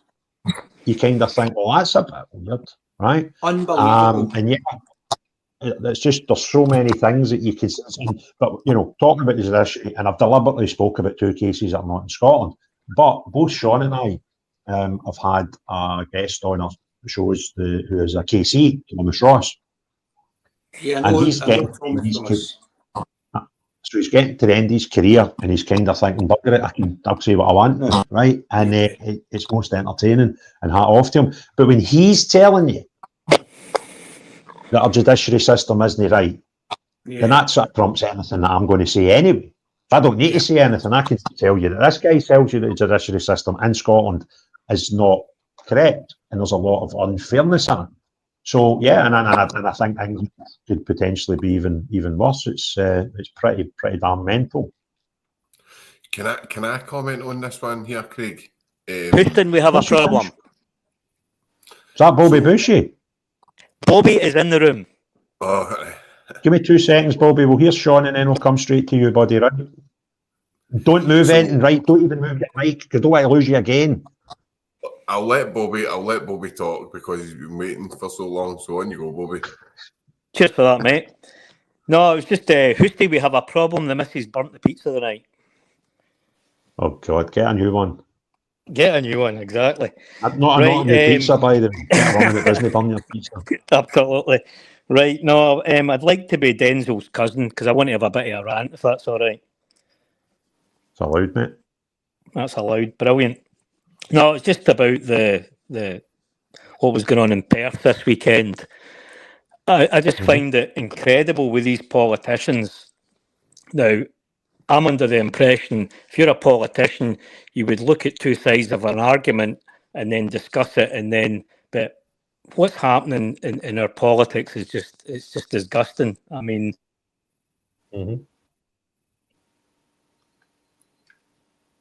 oh no, Bobby. Oh God. Right on that. We kind of got to just what you were saying, and I thought he was going to tell us about the SNP MP, him that used to be in the band. What's his name again? That's terrible. Come back to me. Anyway, he was at the counter protest. Not only was at the counter protest, telling constituents it isn't wrong to be concerned about their community, right, which I think is a pretty bizarre notion. But John Watt, who was at the protest in a pile of Bobbies and mine, he got into a spat with him on Twitter. And this MP started having a spat with John Watt on Twitter, right, and tried to justify his actions. You're like, well, that's right. And the other thing I found was particularly bonkers. When I was up in Aberdeen, not only was Maggie Chapman there doing the exact same, because I was surrounded by people that were her constituents. Maggie Chapman at one point, most of the day she kept her back to us, right? But later on that night, and I've got footage of it, and in fact, I'll get it now. She took it a step further. So just bear with me a wee second. Sean, do you want to say your point? I'll come back, and once I find this thing, I want to share on the screen. So it was just kind of to what you were saying, what bans yourself. So I don't obviously know if you know my background. I spent a long time in prison. I was convicted when I was 19. Something I never done, but that's a whole other story, right? It was a fight that went wrong, and a boy sadly lost his life. And I spent 15 years in the judicial system, so I kind of know. I kind of know it like the back of my hand. And what you're saying is, I've got a really good friend, one of my best pals, who got a thing called a life restriction order. Now, this life restriction order was for a serious assault, and it was based on the fact that he had a long string of previous convictions that were like police assaults and stuff like that, right? Just daft things when he was drunk. He got 2 years, right? But he got a life restriction order. Now, he was just released there no long ago after doing 18 years out of 2 years, right? Now, that was for a serious assault. Now, I'm not trying to justify his actions. He wouldn't try and justify his actions. It was a serious assault. But I was literally in there with guys who were doing up in Castle Huntly. Now, they're treated totally different for us as well. When you're up in Castle Huntly, you have to mingle with them because they put you in there. It's like it's like probably a bit of a test to see where you are. So they are kind of set. They're different bits of the prison, but they're in the same prison as you. They don't see themselves as prisoners. They don't see themselves as like the way I was swallowed up by the system. I was totally in about the prison lifestyle, the kind of, obviously 15 years of that will do that to you, you know what I mean? You kind of become part of the environment. But these guys were genuinely very close to the officers, would go and stick you in, would be like the ears for the officers. They were treated differently. They were given totally different. It would amaze you. It would amaze you how cushy they get it. And I've always said, like, I cannot see what you were saying. A judge or somebody from that background who has never lived that life, can he possibly see themselves maybe assaulting somebody? Yeah. But to give somebody, I don't know, 2-year deferred sentence for some heinous crime against a child, you've got to, in your mind, go, I can see why he done that, because you wouldn't be given that sentence because you would hammer them if you, do you know what I mean? If that, like they do with other things, organised crime and stuff like that, they'll hammer you for it. Absolutely, but when it comes to that, absolutely, Sean. you know what I mean? It's ridiculous. And see, these don't come from the streets we come from, mate, where violence is a way we are brought up. Yeah. Right? So we've got to be able to defend ourselves, right? So we're for a different. It's almost a different world. Scotland's. I get about Glasgow, mate, and you go to the West End and that, and you see the way these people live in the freedom they walk about and all that, right? Compared to when you're in a housing scheme, it's a different thing. Definitely, mate. It's a totally different thing. It's like two different worlds, mate. Two different worlds. I think like we cover that topic quite a lot on my podcast. It's like, so I'll get quite a lot. I don't glamorize. I'll never get people on to glamorize crime because I've obviously like I've been out of prison 5 years now, and there's nothing glamorous about it. No, absolutely not. But I think like what you're saying is people grow up, and I think normal people that for housing schemes can understand that maybe a fight can happen, or like you can put your head in somebody else's like thing where a fight's went wrong and somebody's hurt bad or whatever. Do you know what I mean? You can say, oh, I can see where that. But see, when it comes to these other crimes, you can't put your head into that person's head because it's such a heinous crime. Do you know what I mean? So you go, I can't even imagine what you're doing. Absolutely. But like we say, how can these judges and that think it's all right? How can they think it's all right, mate? Exactly. They've got to have some sort of kind of sympathy for them, or empathy or compassion. Empathy, mate. That's exactly what it is. Empathy and compassion. But what about the Wayne? What about the kids? Who's got empathy and compassion for him? People like me and you. Yeah. People like all the boys on here, I would hope, would have empathy and compassion for the victim. Of course. Not the perpetrator. Perpetrators getting none. And it's like, if I've said it before, so if me and you are for a housing scheme and we fought for whatever reason and it goes a bit far and we end up finding one of gets hurt, that happens all the time in housing schemes. But so people can put themselves in that kind of headspace, do you know what I mean? But it's unbelievable for like, take that Hugh Edwards. The judge actually said, like, going to please give him like a bit of time to kind of. I've never seen a judge being so lenient in my life. Like a judge usually calls you an animal and this and that, and like some of the stuff I was called was mental. Do you know what I mean? So I understand it, and I don't go. I'm not looking for it to play a victim here. I'm not going like, oh, but surely if you call me an animal, you've got to call Hugh Edwards one. Do you know what I mean? Like it doesn't make sense to me. But Sean, it's different rules for one and different for another, and always has been. Yeah. So different rules for us and different rules for him, and always has been, mate. Even when I was growing up, I'd hear my uncles and my old man talking about the bankers and that stealing off people. But if you get into a bank, which our kind of punters, if you get into a bank, you're up a bank, right? Then you're getting 12 stretch. But the guy sitting in the Bahamas after doing a bit of computer gear, he steal is being away scot-free or getting a 12-month suspended sentence. Aye, you see if you steal £1 billion and it's a white collar crime, you've good chance you'll walk for it. Yes. But you walk into a bank and steal I just 30 want grand. to, guys. I'm conscious of the time, guys, and I've got Nori to come back in. But come back to was it Bobby was talking about the MP up at the Wishart up at the Perth protest. This was me in Aberdeen talking about an MSP that I noticed, right? So just watch us. Hi guys, I don't know much about Antifa, right? But I've just seen over here with an Antifa flag.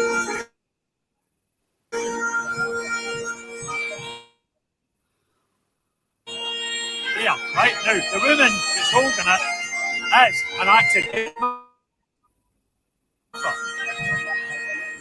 That just blew my mind, right? Because not only is she there standing against her own constituents at the same side of the argument as I was, where, you know, these people are all her constituents. And she's saying, not only that, but I support Antifa. Now, Antifa in certain areas, I think, are close to being a terror organisation. And I say that with not small amounts of experience. I was invited over to Athens for a football thing by a group of Greek guys, about 20 of them. I knew a bit about them, but I didn't realise until I got there that the majority of this group were actually police officers. And they looked after me very, very well for about 3 days. And we were journeying through lots of that city. And there was one bit where this guy stopped a set of traffic lights and he said, "How can you come in here? See this next 2 blocks along and the 2 blocks to the left? I can't come in here with a uniform on." I said, "What do you mean?" It's like Antifa rule this. I was like, "What?" And he started telling, I could do a whole podcast on it, right? I'm not going to bore you to death. But they're no very nice people. Anarchists, right? Now that woman is an MSP, so not only is she doing what Wishart was doing, and that is standing opposing her constituents with, genuine concerns, she's taking that a step further. And I'm like, these people are insane. And I kind of don't know, other than just stop voting for them. You'll never sit down. Maggie Chapman, when we were doing the gender recognition stuff, was telling us we had to reduce the age of allowing people to be transgender, because when transgender people are 6 and 7 years of age, they know they're transgender, so we need to allow them that grace. And you're like, you want 6 and 7-year-olds to be able to... And I watched a debate where, because a lot of people have been firing stuff in my timeline since I put out that video, and there was a debate where she went, and we should even consider even lowering again the voting age. You're like, what planet are you on? You will never educate that one, right? But what I thought was bizarre, right? She was born in Rhodesia, which is now Zimbabwe, and she came here. And now she's telling the people that are here who we should and shouldn't accept to come to our country. Now, even if the people in a country are wrong about who they want to accept to come in and come into their country, do you know what? That's their problem. That's their decision to make, no yours. And you've really got a bad history when it comes to where your head is on the big debate points, right? You should actually just sit down and shut up.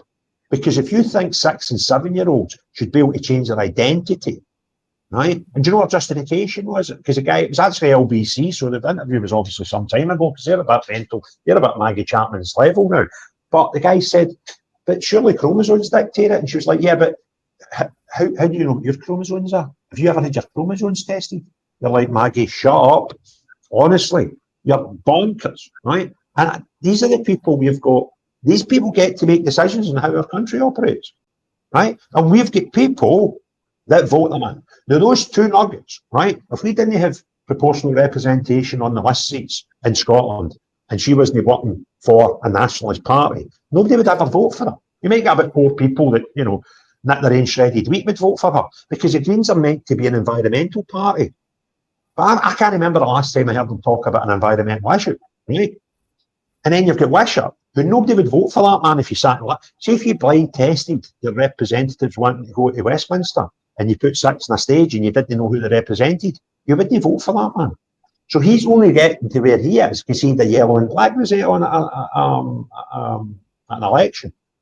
And people who want an independent Scotland think, well, it's kind of the only route we've got. We need to vote for these crackpots. Some of them even know they're crackpots, right? But because the only thing that's important to them from they wake up in the morning to they go to sleep at night is freedom, right? And it doesn't matter. The argument is, we would be better under independence. Could you explain how? Well, we just would. Independence is normal. And all these shite lines that they spell, right? Shut up, sit down, right? And just let's sort the country out. Because you'll know, because you'll never shut up about fucking independence. And you'll never shut up about trans and want to walk. They're bonkers, right? And we need to clear the table with them. We need to clear the decks. Get some adults in the room. But that's what I seen on Saturday. And you've got Wishart doing the same thing. But at least he wasn't going with the anti-flag, right? But they're bonkers. And we need rid of them. And I'm not saying that I'm saying the Greens don't have any good candidates. SNP they might have a few normal people in there somewhere that could do good in a parliament situation, right? They're hiding them well. They've got any good ones.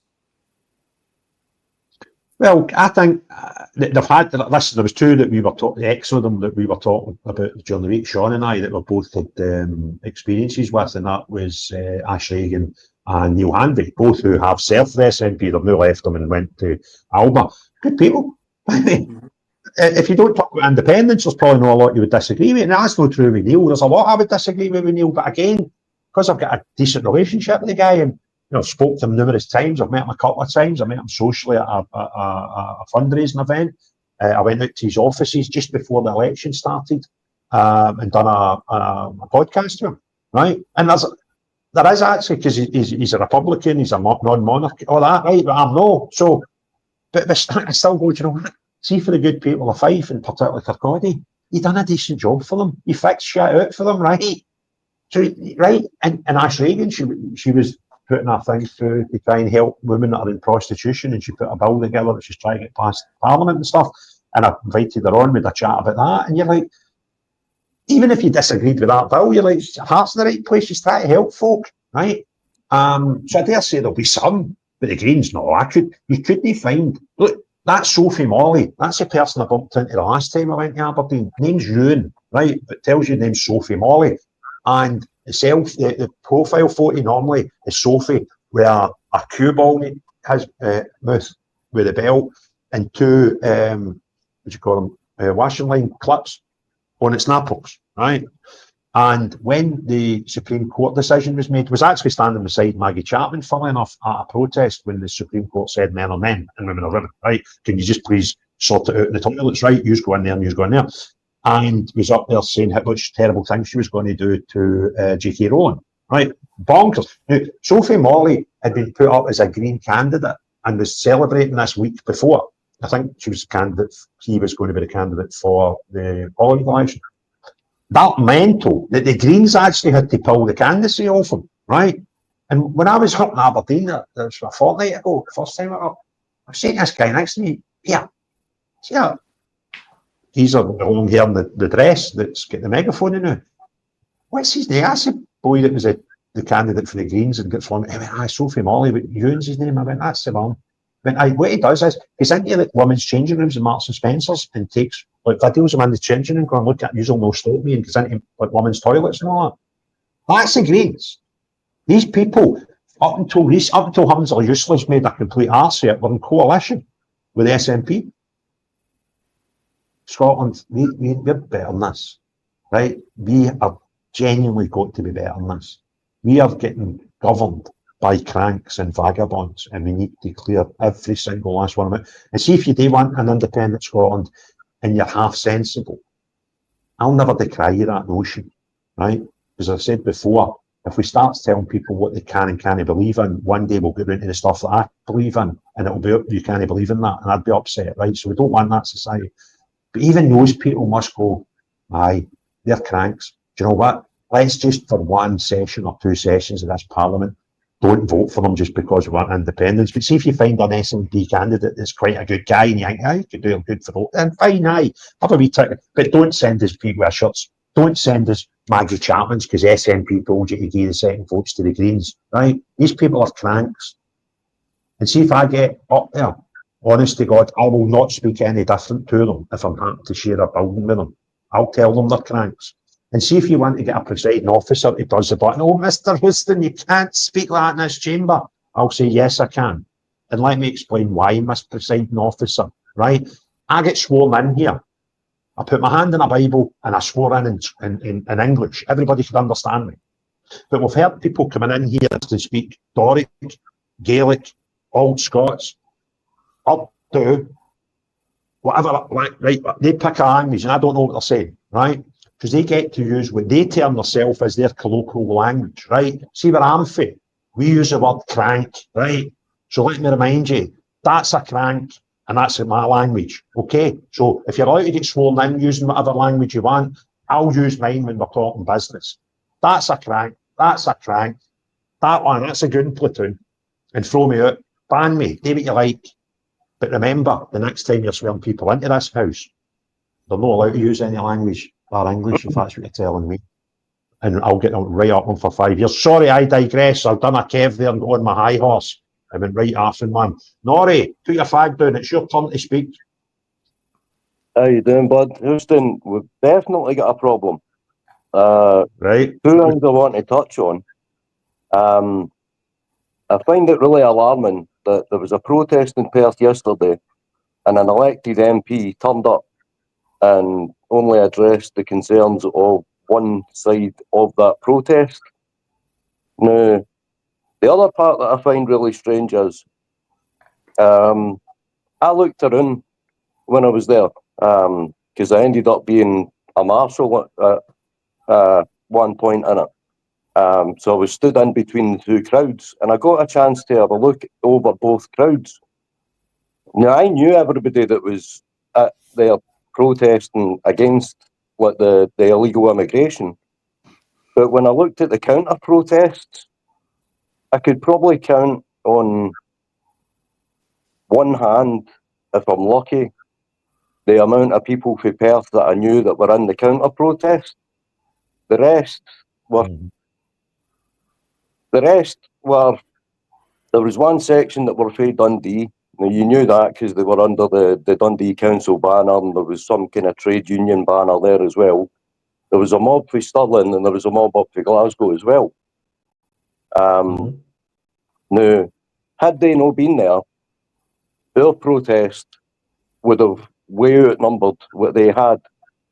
Now, the fact that Wishart turned up, gave them a wee 5-minute speech, got a photo up, and then buggered off, without even coming out and, you know, addressing what the concerns were of the actual protesters.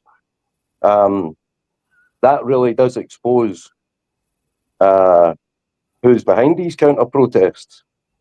You know, I mean, this whole thing is all one big. It's been done by design, right? Now, I'm not quite intelligent enough to know all the ins and outs of it, but I'm learning from the people that I'm listening to and your podcast. And oh, by the way, before I go any further, the guy who Bring the Noise, he came up yesterday. Absolutely brilliant. I've got to take my hat off to the guy. Aye. Don't say that out loud. Don't, honestly, listen, don't say that out loud, Norrie, right? His ego's high enough, right? And do you know why he came to Perth? Because it was the closest place he could get a sunbed booked on a Saturday, right? From where he lives. That's how you seen him, right? And he couldn't get anything booked in the North East at all. So, and he had a teeth whitening session booked in the afternoon. So that's how he didn't go to Aberdeen, right? That's how Nenes could get into the Indigo Sun that day. Aye, John had booked it so he could walk in it. Right, see what you're saying there, Norrie. One thing I feel about what we're talking about is non-locals turning up at protests, because I've been all the UK protests recently, right? Listen, I don't mind the odd protester. Aye, but what I will say is, right, when it's organised, because I seen a thing put on Friday, they're panicking, right? And it was show racism the red card. What is it? Something against racism, Scotland.com, right? They were telling you ought to be at Queen Street Station for 9 o'clock or 9:30 or something, right? And they're like, they're all going to Perth, right? And their bottle's gone. Because before, they would be the same people. I mean, John went to Perth, I went to Stirling to the farmers thing. John came into the Stirling thing, and then I headed up to Aberdeen. So we sort of covered it all between us. And he was like, Craig, he went, by the way, John was going to come on the show, but he's henpecked and his bird said, no, he had to go to the movies, right? I hope he watches the repeat, right? And he was telling us, he went, Craig, seen him out in a train, he goes round and he's crackers, right? He's just put a mic in their face and asked them why they're hearing that, right? And he's like, I'm starting to recognise the same faces. And he went, and by the way, they're starting to recognise me. He went, but it's the same folk that were in Falkirk, that were in Aberdeen the week before, that were in Perth this week. And what's happened is, I'm positive, right, and I might be wrong, but the psyche of these people, and I've said it on this show before, they've got a wee wardrobe sitting at their door, right? And it's Saturday morning, right? And it's their hobby. They don't play golf. They don't go to the football. They don't go to the bookies. They don't go to the social club. They go protesting, right? So they'll go, right, Morag. And they'll put on the wee red, the wee black and white check one. Is it Free Palestine today, Morag? I don't think it is. And they'll go, right, and then it'll be is it boycott Israel today, Morag? No, Hector, hold on, I'll check, but it's definitely no, all right. And then it'll be the salt pit. Is it all under one banner today, Morag? No, Hector, hold on. Oh, it's anti-racism today, right? So it doesn't matter. It's their hobby. And some of them, I'm positive it's paid for, because the ones that are the trade unions thing, that's another whole debate. I could be an hour on this, why it's bonkers. I think I spoke about it in Sean's show. That baffles me, right? And I'm quite sure some of them are getting paid. Oh, yeah, I've just got a text, John Watt, I'll be in 20 minutes. What we'll do is, don't tell him, right? We'll let him come in, and as soon as he comes in, we'll go, right, folks, thanks very much for your time tonight. God bless, have a cheery bye now, right? And we'll just end it. Maybe ask him what movie he was at, and then we'll just cut it out. But we'll do that for a laugh, right? Anyway, so there's this whole movement. So there's not an infinite number of them, right? There's a set number of them. And when you've got a protest at Stirling and Perth and Aberdeen all at the same day, same time, the panic's gone. And they used to have sold abs on protesting, right? It didn't matter what the protest was, it was just a different banner they'd lift that day. And now these other people, now I call them the extreme left, right? And I say, and everybody else, because you've got a lot of normal people, and listen, I've been at protests with folk that are far right. Let's not deny it, right? But the mass majority of people are not. So, they're like, their psyche can't cope with it. They're like, well, what are these other people doing in the streets? That's your thing, right? We've got to dictate what society finds acceptable or not. And we can't be having any of these ruffians now want a wee shot at that. Do you know what I say to them? Get it right up them, right? I don't care what your thing is, right? See if it's no asylum seekers. See if it's Grangemen. See if it's a man's a man, a woman's a... Whatever it is. Let's start getting right in about it. And the number, because I told them, I was speaking in May last year in George Square, right? And we were vastly outnumbered that age. Probably a good 5 or 6 to 1, if I'm perfectly honest with you, right? But I told folk there, I went, don't get up hope. Because, see, the next time we go to the streets, bring a pal with you. And see, the next time, tell them I bring a pal with them as well, right? And see, the next time, what will happen is we'll eventually get that big that these folk will not be able to fit in the same postcode as us. And I said that in May 2024, right? And I'm telling you, have faith, folk. And now that we're starting to get some positive results for protesting, more and more and more. And let's just keep going, right? So get it right around now. Now, John's texted me, I think he might be listening, because he said, got to send me a link. Yeah, right? So I'll send him a wee link. He's just messaged me just now, Craig, and said he'll be 20 minutes. Aye. So I was going to end it, right, but I will wait for 20, and then honestly, I hope he's not listening, right? We'll just cut it off. Right, thanks very much. Movies were to John. Snow White, aye. Great. Have a great day. Cheery bye now. Bang, right? And it'll take about 3.5 seconds before my phone will go. Anyway, where are we? I need to spin this out for another 20 minutes just to wind up John Watt. I bet it was a great story Saturday. I think I said at the start of the show, this wee woman. So, how you doing, Craig? She went, I watched that. John recorded a podcast with us last week, talking about totally different things for Sean, by the way. It was great. Two totally different podcasts. And there's a bit where I made a complete ass of something, right? And I spoiled the recording a bit. And I put it as an outtake, right? She's like, Craig, I was in tears with the two of you in that outtake. She's like, where is he? I was like, oh, he's not been able to come up today. She's like, oh, was I excited about meeting him? I mean, he's a lovely, a young man and all that. I'd just love to meet him. I'd just love to meet him. I was in stitches. He's a tadger. It's good. But anyway, where are we up to? Stevie, what's happening up? Steve, DGR, I don't even think you've spoke. You've been up all night. We've been at this for 2.5 hours. I did hear you right at the start. So between the two of you, could you tell us what's happening up in the North East? What's going forward? Because you're smashing it up there. You're absolutely should be a great inspiration for the rest of Scotland, to be honest with you. Yep. I will Saturday we'll go again. 2 o'clock. 2 p.m. Back where it started. you. Is this back at the one at the beach? Aye. Aye. So we've had the Patio Hotel, we've had the hotel at West Hill that we were at on Saturday. We've had, what was the other one? Langstract 3. Was there any more that I've not heard of? 2.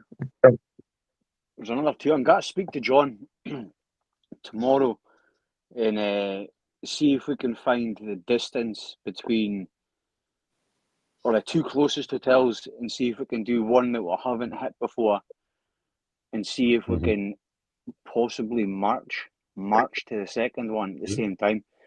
Because that Perth one, I watched that today, and the march is a good idea.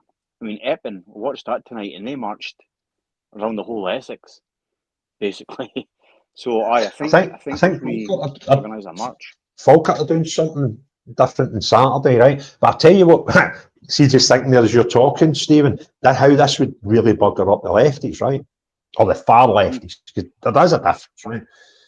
I think everybody's a bit left of centre on some things. And I'll tell you the easy one. Do you want a National Health Service? Because see, if you say, aye, that's a left of centre policy, right? So we've all got a bit of both in, as I believe. And that's why I don't like these pigeon notes that we put people on. Do you know what would bugger up the far left, the lunatic left, extreme left? Is what they done on Saturday at West Hill is, you guys called it to start at 6, so they called theirs to start at 5, right? So they then pitch up and get the prime seats, right? However, see if you do a march between the two, what are they going to do? I know. Are they going to go to that one first? Are they going to go to that one first? No, it doesn't matter. They're screwed either way.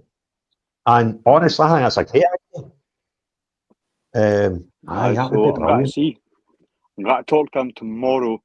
I did actually in fact, I saved it as a draft because obviously you come up to a lot. I think Kev's addicted to them now.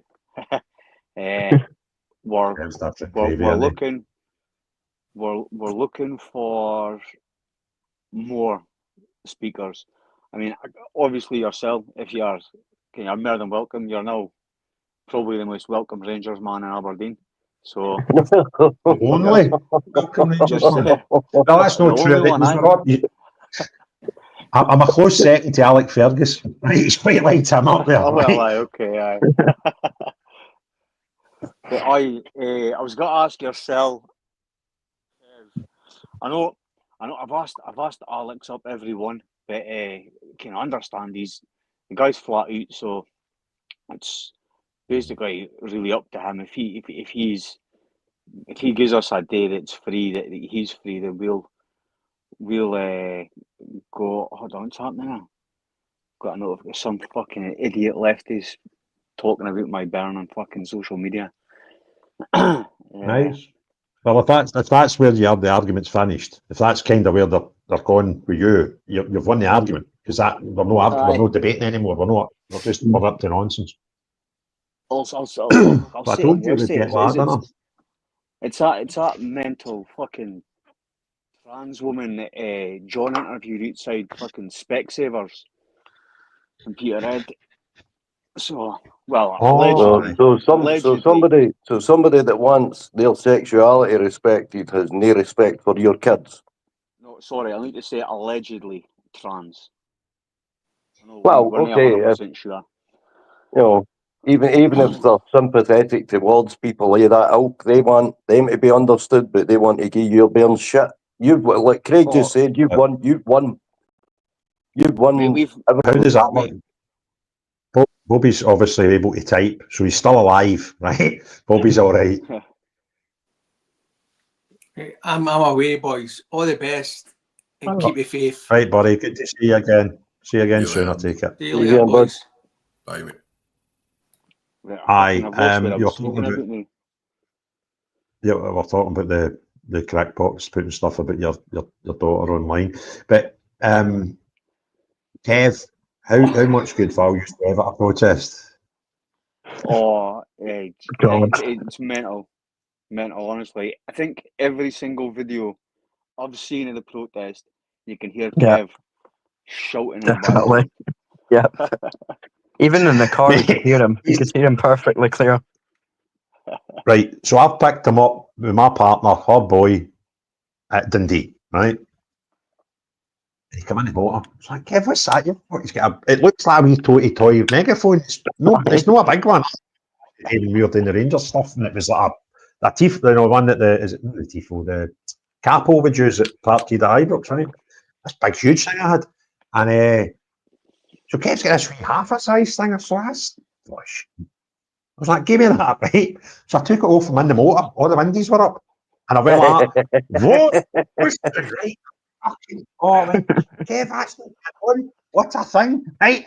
I'm trying to interview folk who have cards up the road. I hear Kev shouting at folk, I'll smash you, you crank, and all that. He doesn't care. I keep telling him. I said it in a space, one of these X spaces the other night. I said, do you know what he thinks, right?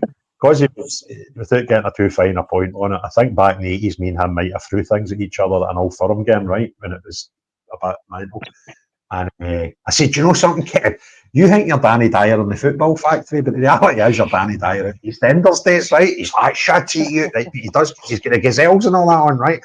And I think out of common courtesy, he's never put the green and white gazelles on when he's been in my company, right? I'm sure that's just a bit of a courtesy towards me, because every Celtics reporter of that age has got a pair of green and white gazelles, and I've never seen Kev's yet, but anyway, I'll them.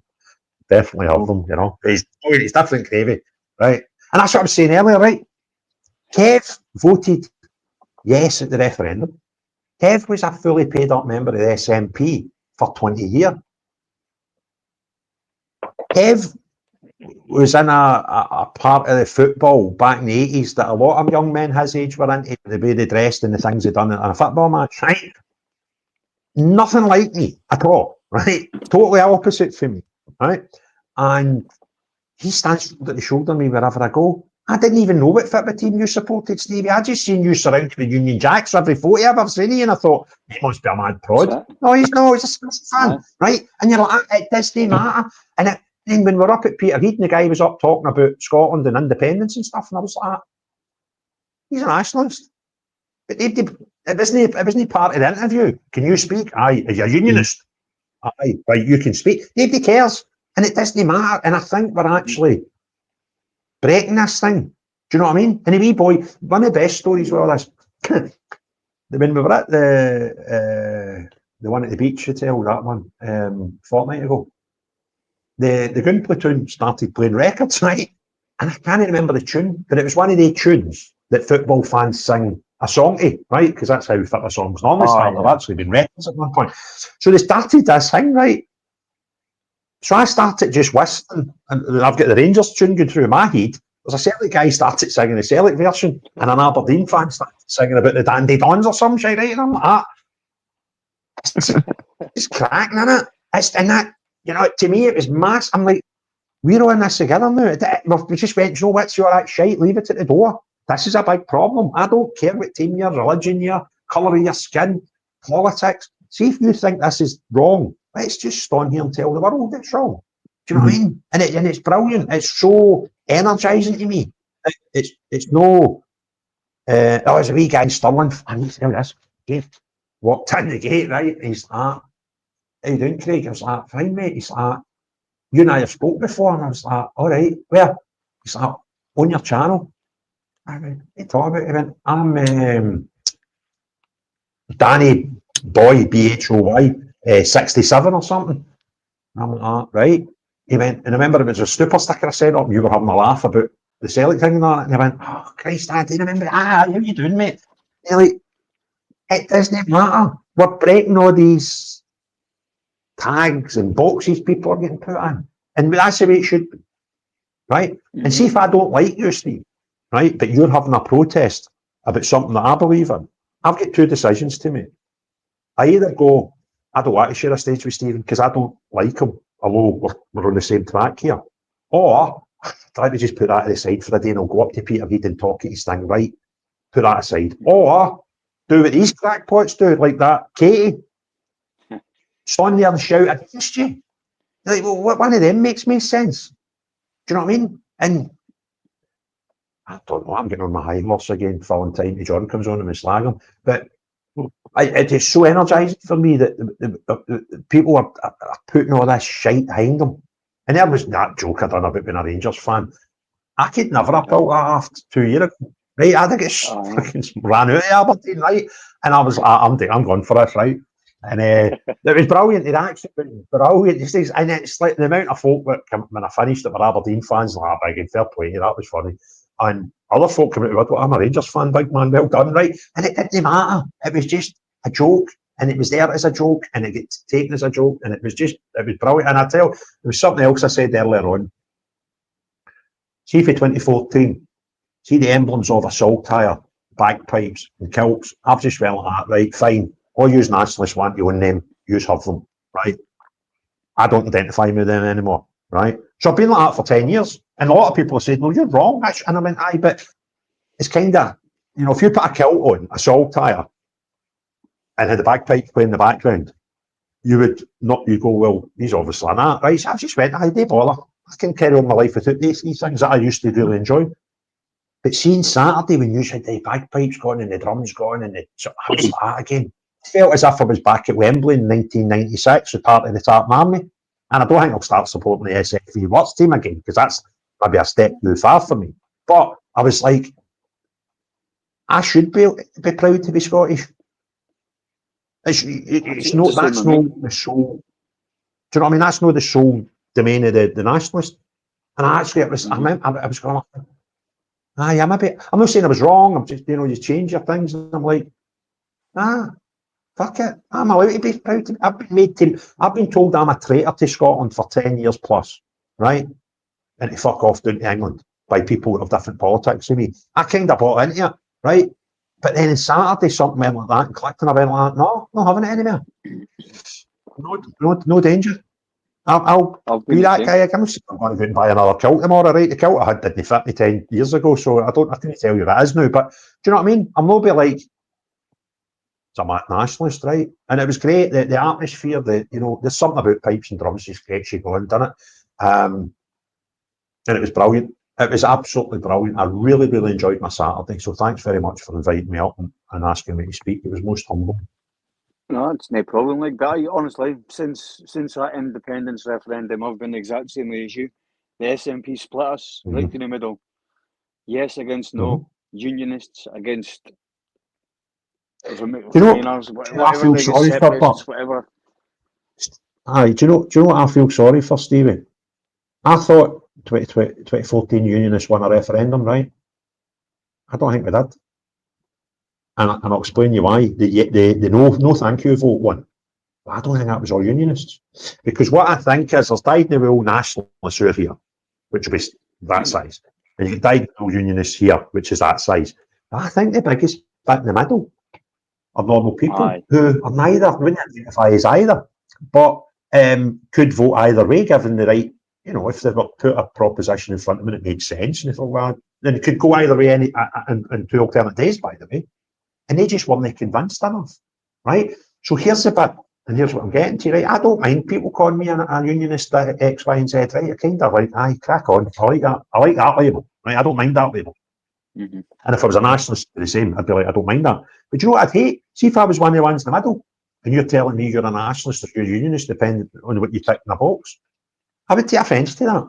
And I go, that's shite for them that will be split. And everybody demanded to know what I know people that were in workplaces that lied to their work colleagues about how they voted, just to save face. And just to, right? And these people tend to be the ones I'm talking about in the middle that could have went either way and could go either way again if they'd done it again in 10 years, right? And I feel sorry for them because we pigeonholed them. They didn't need that. They didn't want that in their life. They weren't that. And by the way, they'd probably be happy either way. They'd just go on, they just go on with their life and want to work hard enough to get a wee holiday once a year, twice a year if they're super lucky. Do you know what I mean? A couple of weekends away. That kind of person, right? We need that. What are you? You're a unionist or nationalist, right? And it was bonkers. It was terrible. And I think now on Saturday I was like, I think we're coming together a bit here, right? And we're not accepting loonies in either way, by the way. See if you're a loony here or a loony here, you're a loony, right? We don't want you. You can just be loonies. What you just want to do is go and find a field away out the road, right? And stand shout at each other, right? And the normal people just go on with the business, right? And making the place better. And I was kind of getting a bit of that as well, that I'm thinking, maybe we are getting to a point now where we can fix as a group of people. But maybe I'm just a romanticist there, I don't know. And he was getting to say before we get the king of the podcast, son, with his white teeth and his tan, she should be due on any time. Aye, Craig, can you make sure and ask him, see how you'd said earlier about the same people turning up at like different protests, right? There's a part in John's video that he made in Perth yesterday where he tries to go and talk to the counter protesters, right? Now there's no commotion, there's no, there's no like crowds rushing to him, there's no aggro or anything like that. But the police saw fit to escort him away for even talking to them, and none of them wanted to come near enough to get filmed.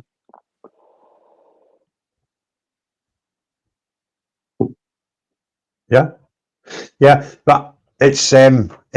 Listen, I've done it as well. I done it about a month ago, 3 weeks ago. I was driving on a Sunday to one end of Glasgow. Please tell me that's your man. My ears just beat. Oh, brilliant. Right, so I was driving, and there was a protest on at the police station, and it was all, there was three, I think, the Palestine Action folk had tried to ram raid a defence contractor and go to jail for enough, and these people were saying, oh, terrible, they're getting held illegally. And I managed to eventually get a word with one of them. But it's amazing when you talk to them, excuse me, I'm a podcaster, I'm trying to get an interview done with, what this is all about today. And the answer you get, and John's backstage, we'll bring him in a second and ask him, is I'm not allowed to talk.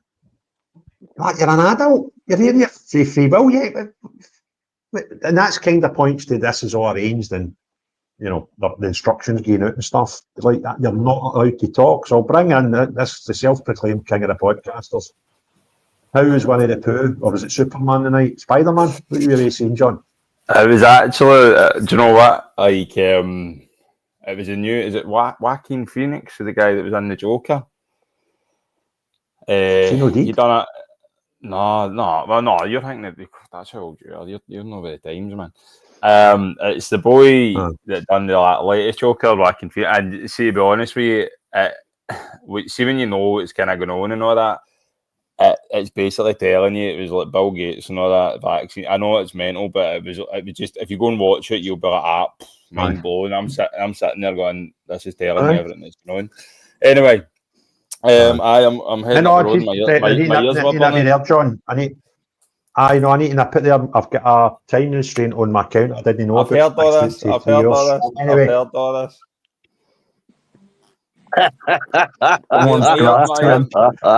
My ears were burning. That's not going to wind up because he knew it was coming. Oh, were you listening in? Did the missus allow you to listen to your phone in? No, people were messaging me going like that. Big Craig's trolling you. Is the Wi-Fi all right tonight? You closed the window? Wi-Fi's told you. Brilliant. Right, trying the curtains and everything. Put the blinds on. No, Denzel's got a promotion. It's been great show with you, John. What? Denzel, he's got a promotion. Hold on. Listen. Is she still 30 seconds behind? Big Craig. He's been all right tonight, to be honest. This is happening. Listen, we've got somebody in the green room, and I'm delighted, right? Because I put a shout out about half an hour ago for some of the fairer sex to come up, and we have Veronica. So, John, if you could just bide with us for a minute or two, I'm going to get Veronica up and give Veronica the floor. Veronica, how are you? Thank you very much. You hear me all right, yeah? Yes. We've got into this show. So I'm brilliant. Absolutely fantastic. So what's your issues you want to talk about, Veronica? Can you hear me okay, yeah?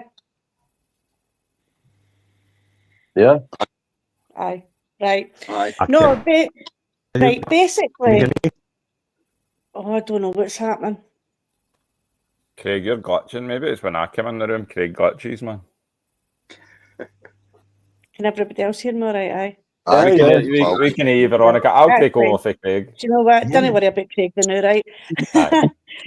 Right, basically my point, right, is the fact that anytime you view your opinion, right, and I'm going to take it all the way back to the migrants here, right? Anytime you raise your opinion, straight away, everybody hands you, you're racist, you're this, you're that. See, at the end of the day, right, we all want the same thing, right? We all want a safer UK, basically. Doesn't matter whether you're Scottish, English, Irish, Wales. Doesn't matter what football team you support. Doesn't matter what religion you are. We all want the same thing. But it seems to be such a struggle for everybody to agree with that. What's so hard about it? Well, one thing I'd like to say, Veronica, right? I was campaigning about 10 years ago, and it took 3 years of my life, right, on another thing that I'm not bored you to death about. When I started that campaign, I hated it when somebody disagreed with me, right? I'm like, no, we all need to be together to win this thing, right? And after a bit of time, I realised you don't need everybody to be on your side, whatever your point is. You just need enough. You should forget about, see people that are just never got, right? So you actually just, fine, no problem. Is that your opinion? Great, crack on, and just you crack on with what you feel is important to you. And I kind of think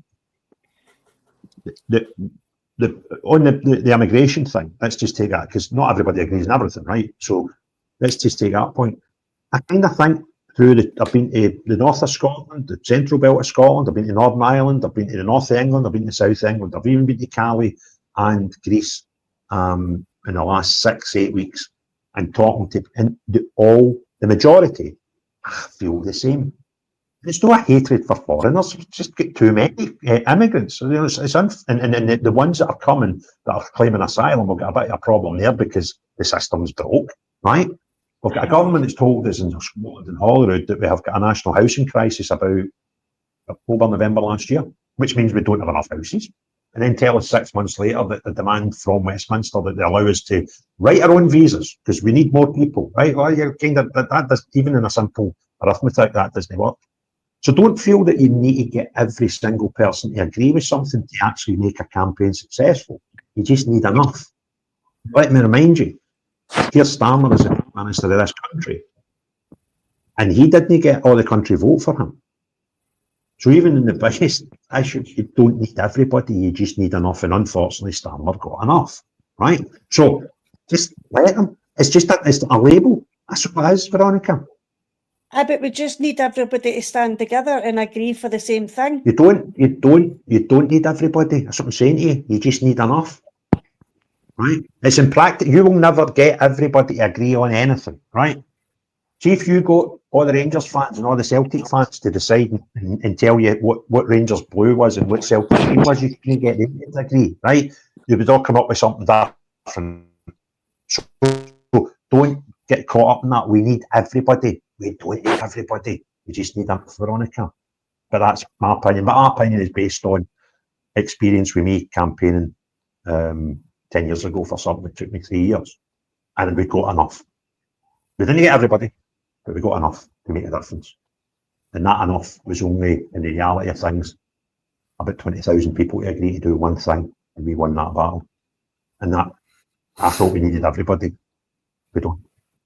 So don't panic. We can win it with No, I I get that. I totally get what you're saying. It's just, I mean, see for like say the migrants coming here, right? See if you're again legal migrants, right?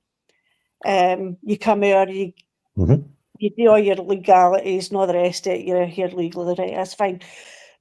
No got a problem with that, but there has to be a cut-off point, right? But it's the illegals. This is where a lot of people are finding the difficulty in understanding. It's the illegal ones that you're talking about that we've got the problem with, so to speak. Do you know what I mean? I don't know if I'm making any sense, but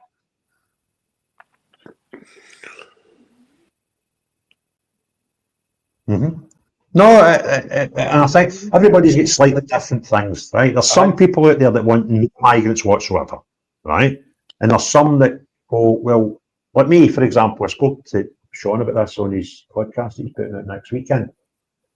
And I kind of can't get to the concept of having no migration, and I'll tell you a quick story why. Elon Musk wanted to come and put in £500 million into Grangemouth and set it up to build batteries for his next Tesla.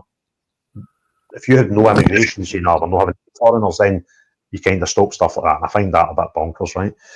But most people can see the value in we've got too many because the whole system's broke. And the biggest problem within that is the illegal. And folks say there's no such thing as an illegal migrant. Well, yes, there is. As soon as you put your foot in anybody's soil, right, go through the proper channel, you broke a law. You're thereby illegal. And when you do that, and it's such numbers, and I've seen it from my own eyes, I've stood in the cliffs of Dover, counting them coming in, right? And you don't see what well you do, right? But it's about 80-90% are not women and children. I've been to Cali. I seen the video where I uncovered a place that was getting them all like clothes and stuff, and I videoed thousands of people. They're all coming, or trying to come. And again, I think I've seen 4 women, right? That's not right. That doesn't make sense to me. And the true definition of someone that's seeking refuge is someone who's in a place that's not safe for them. Now, I spent 3 or 4 days in Cali and Dunkirk and all these places around about there. They're very nice. They're not unsafe. There's no war going on there. So the minute you leave that country, that's a safe place, right? But when you go there, you've came to Turkey. Because most the ones I seen when I went to Lesbos, they go to Turkey. That's 6 miles away from Lesbos. They then come into the EU by paying, it's about $2,000 for that trip to get into Lesbos. And then as soon as you're in the system, that's you're on a free ticket anywhere you want to go in Europe, right? But Lesbos is a bit ropey. I uncovered some seriously odd things happened to me when I was there. But it's not an unsafe place for people that are trying to find UN bases that I was trying to do, right? Because I was doing daft things. So that's not unsafe either.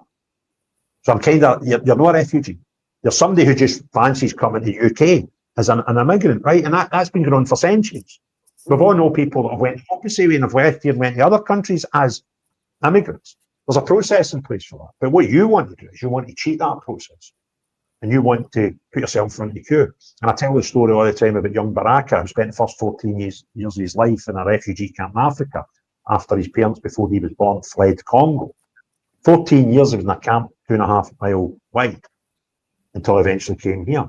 Now, he shouldn't have had to wait 14 years of his life in a camp because all these people are queue jumping, basically, right? So, should we have asylum? I kind of think, if you've got a heart, you would not argue with the concept of asylum, right? And when you can help people who are in horrible situations, you would do it.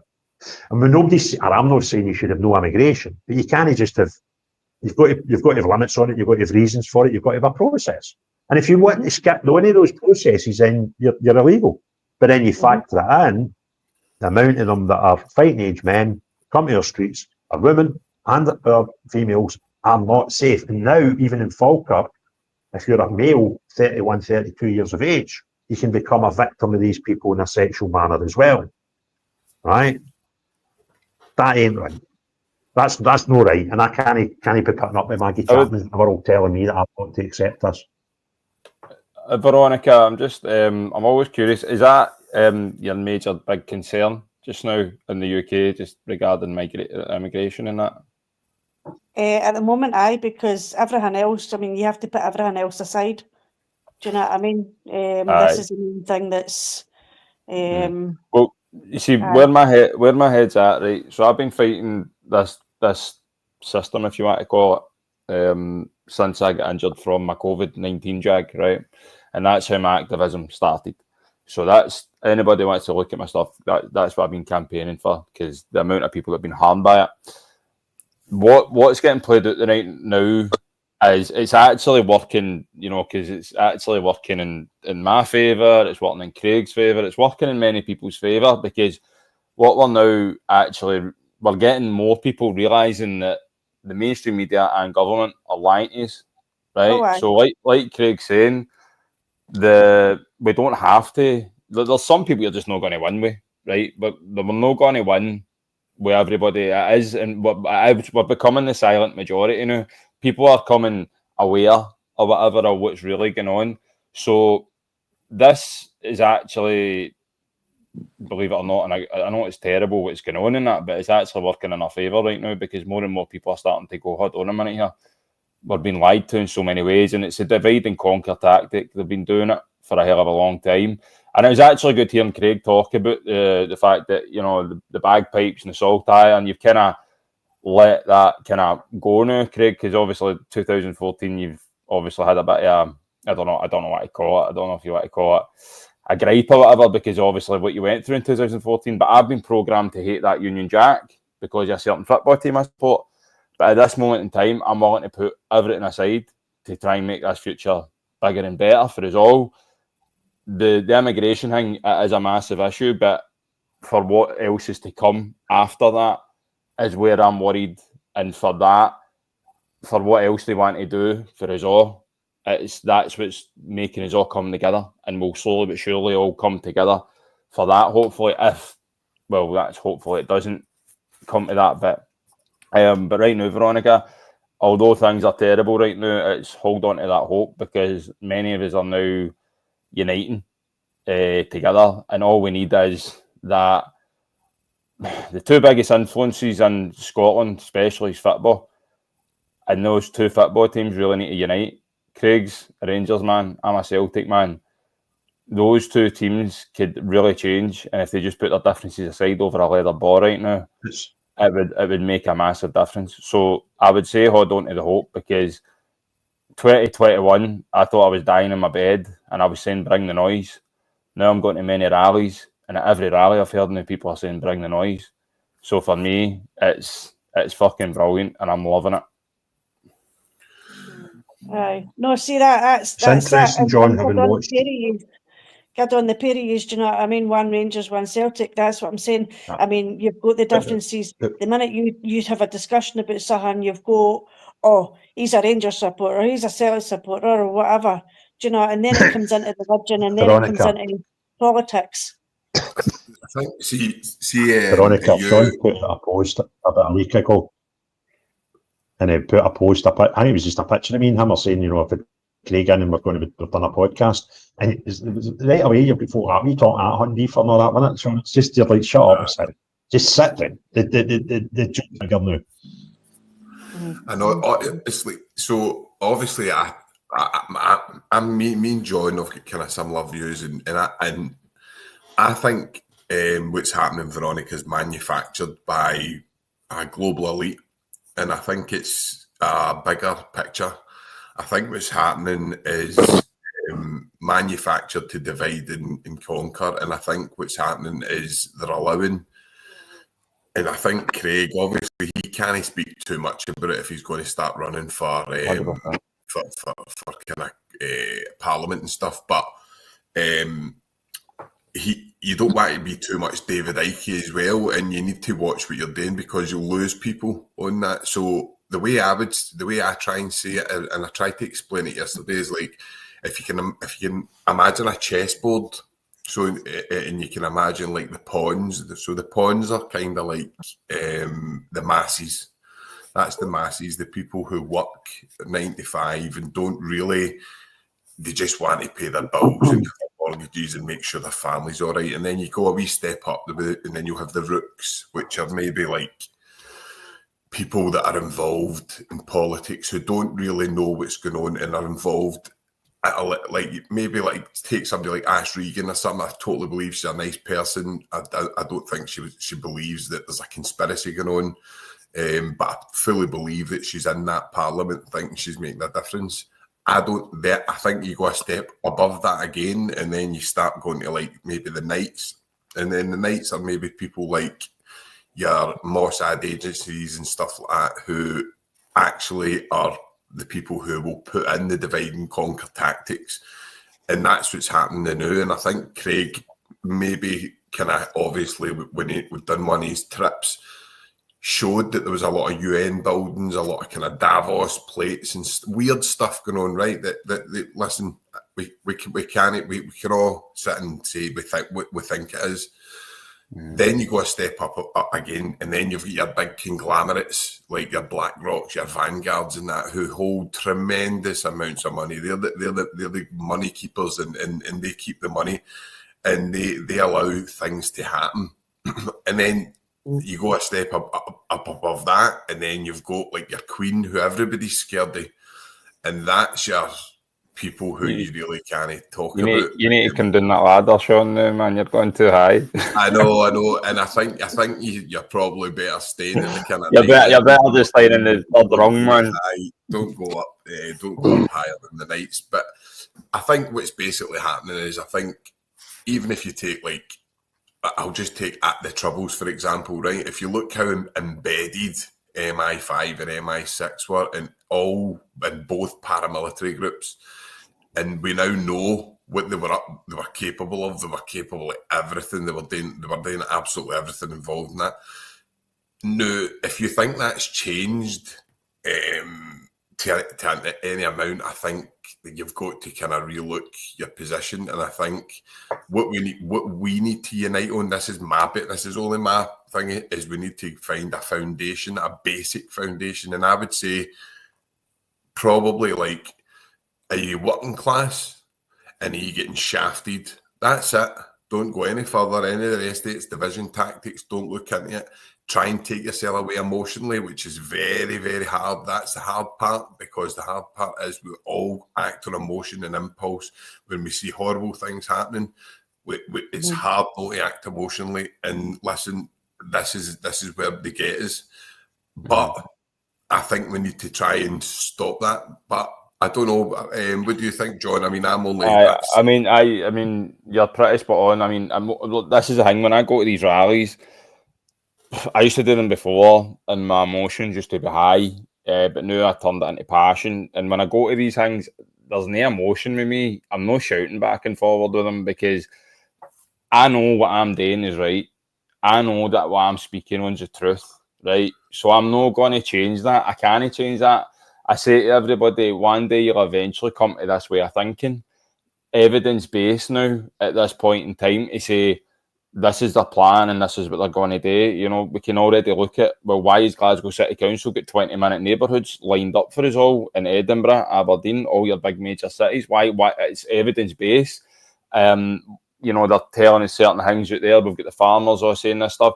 Everything now is evidence-based, so we have to show stuff that we can basically say, yeah, this is happening. So, and one thing I will say, we have to kick racism out. There's no two ways about it. If anybody goes to these protests and you do see anything with racism, please do go like, going to get out of here.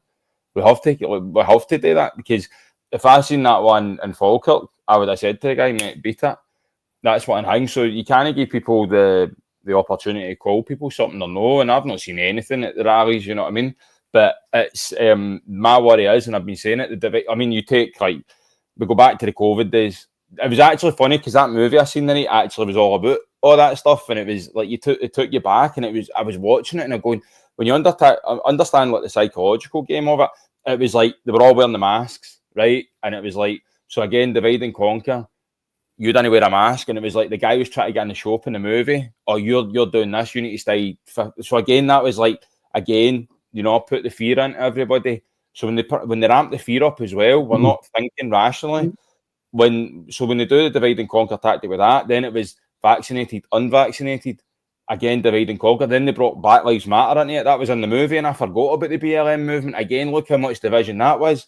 And now, look where we're at now. We've got more division tactics. Again, Ukraine war, Russia, then it's Palestine, Israel. They're doing so many things to try, and it's like, no, we stay level, we still stay level-headed. We realise what they're trying to do, and we all try and unite together because we all have the same goals. I seen a girl earlier on the day on Facebook, and she put up regarding the Saltire saying Scottish people flying the British flag, right, the Union Jack. And it was this whole paragraph, and I was like, I don't care.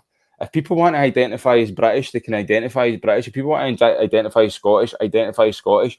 Flag that I fly is a Saltire. That simple. Craig wants to fly the British one. At this point in time, when I went down to a certain man's rally last year, and I seen 100,000 people or whatever it was there, and I seen all these different flags, and I seen the Union Jack, I was sitting there and I go, I'm putting everything aside right now because my future and our future is all we all have to come together. So that's what I'm all about. It's all about unity for me, and it's all about coming together. And like Sean says, the emotion is what's going to try. It's hard to take that emotion out when we all know what's going on. We're all being gaslit. That's the main. That's evident at this point. You know, I mean, being gaslit. It's psychologically frustrating. I haven't looked at the papers today to see what they've written about us. And I do want to touch on this, Craig, regarding the hanging Perth, because I don't want to keep you up all night. But I mean, I hope that can happen. Here he goes again. The big John Watt show here. When you go, John? No, just I get my point. By the way, Gino's only 5'5". I'm 6'3". Remember that? Listen, guys, I'm going to jump in the now. I'll let you carry on, but thanks very much for having me on here. And thanks very much for coming on, Veronica. No worries. We'll not be long because John's in the room now. He's busting my nut. I'm going to need to get to my bed soon. But listen, Veronica, seriously, thanks for coming up. There's not enough the fairer sex coming on here and talking. So thanks very much for doing that. Well, it's the first Come time again I've done anytime, it, okay? so there we go. Right, take care, guys. Well, that'll be. See you again soon, buddy. Thanks a lot. I'm all right to talk about. I'm going to need. Talk about what? Aye, mate, I've been on the go for 2 days. So I'm struggling. Wait, I only hung about because you text me. I was going to my bed about half an hour ago. I wanted to just briefly talk about Perth, mate, and then I'll let you go to your bed. We've spoken about it. We've already had folk coming up. Far more important than you talking about Perth. I wanted to tell you about what I witnessed quickly. I'd like to hear that. It doesn't matter because we've had local people to Perth. No, we've had local people to Perth come up. Come on, I want to hear this. And they're far more important than you, right? Infiltrator. You far right infiltrator going up to these good places in Scotland and causing I'll make it as brief as possible, right? But there is a bit I really do want to touch on, right? You can do that. Podcast. No, stop me now. What? Is it? You got to touch on the stuff that we've already shared about 25,000 times a day for you? I don't know, mate. You've been here 3 years. You've been here for 3 years. I'm pretty sure I heard John Toll said he was going to his bed at half night. And he's still sitting here. That's because you came into the room. You know what I mean? Fucking big John, Gino De Campo's I'll give you a bit of floor space, right, and a bit of mic space, right? But I did tell you about a woman in Aberdeen that was looking for you, right? We need to put some ground rules out here, John. Right? See if we're going to share stages together. We're talking the football. See all the women that are like, no football, right? See the women that are like 55 and over. That's my gang, right? All the women that are 55 and under. That's your gang, right? Now, there's a bit of crossover happening here. We need to get this out there because it'll annoy me. I had a woman who I think was in her 60s. Craig, I watched you and John's outtake thing the other day there. It was brought to stitches.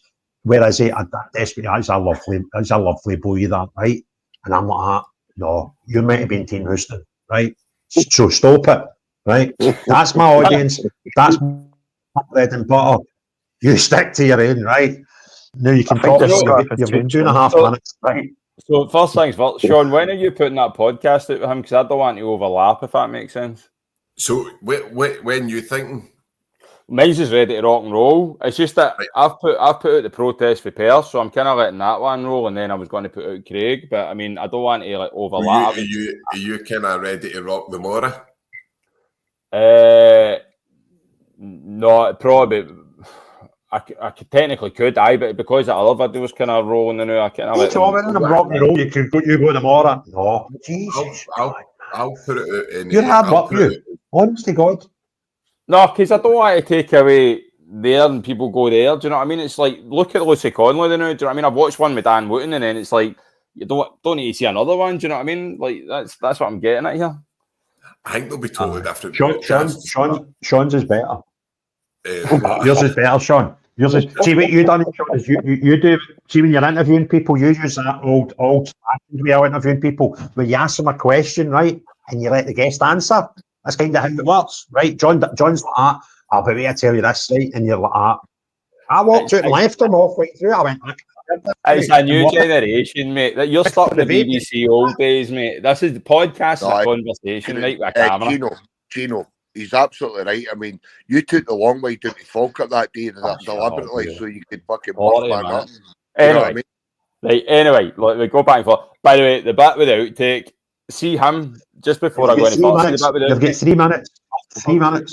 See the bit with the outtake. I'm sitting talking, right, and then he goes. I'm trying to get a story out for like five times, and then eventually he goes, "Keep going, keep going." Right? You don't see it, and then he just walks away from me, and I was like, "You see the wind up?" Sorry for swearing. Anyway, right, back to Perth, right. So I get there in Perth. The numbers were decent. You weren't in Perth, were you, John? Fuck. Aye. So the numbers were decent.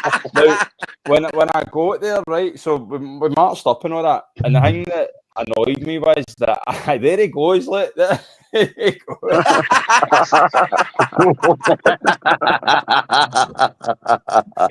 So the bit that annoyed me, right, was that I try to go and do the usual, right? I try to get in and interview the other side because I thought there's no way if they see me. But anyway, and there was a woman there with like curly hair, and she was allowed to go in between freely. So, and she was what is it she called? She was on Twitter. I think somebody shared her the day. I think it was you, Stephen. I'm not sure, but somebody shared the day. So she was in amongst them, right, and going in between. And it was like, oh, it's all right for her to do that, but for me, it wasn't allowed. So that was really frustrating. The numbers on the other side again.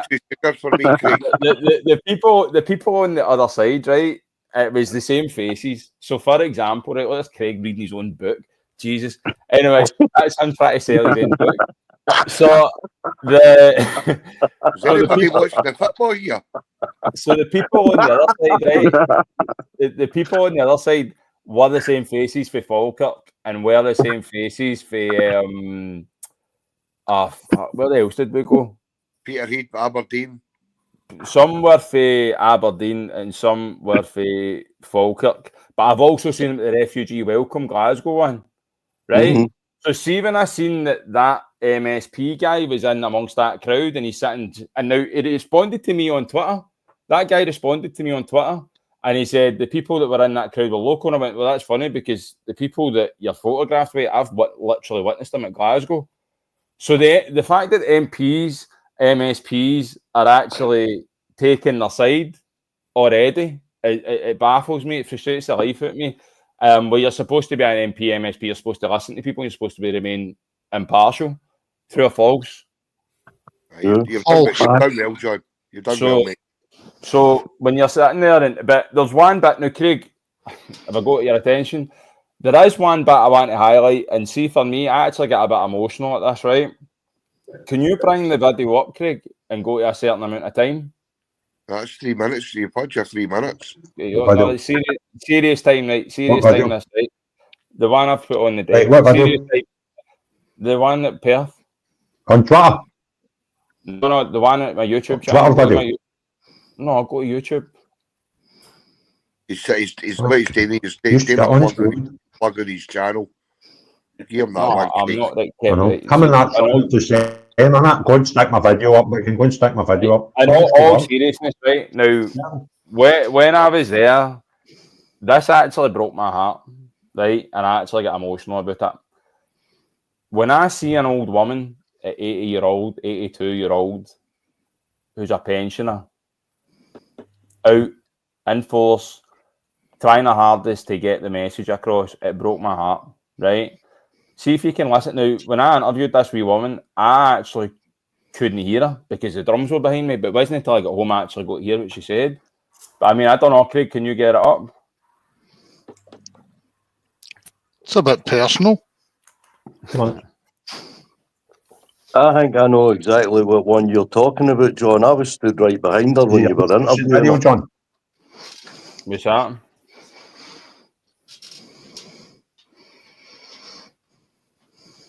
Is that the old woman with the glasses? A 41-minute video. Perth. Go to 37 John. minutes, mate. Aye, 37 minutes. If you fast forward to 37 minutes.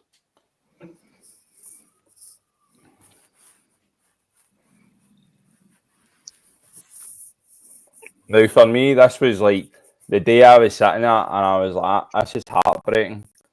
This is heartbreaking to watch a pensioner, a woman at her age, out actually trying to get her voice heard in Perth. And I was sitting there going, this is just, I can't believe how broken this country is at this point. Do you know what I mean?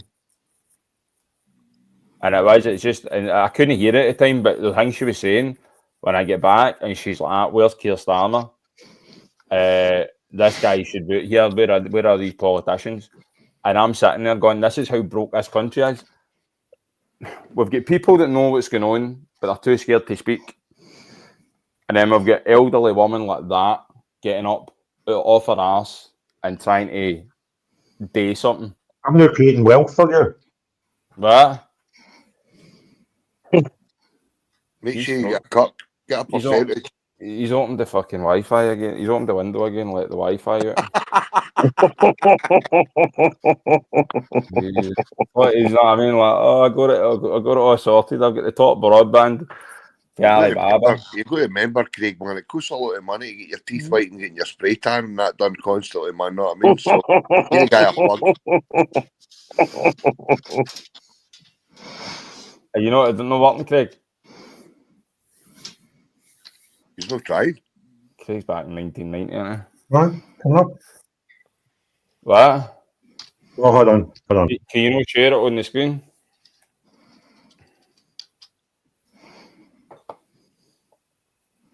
That's right.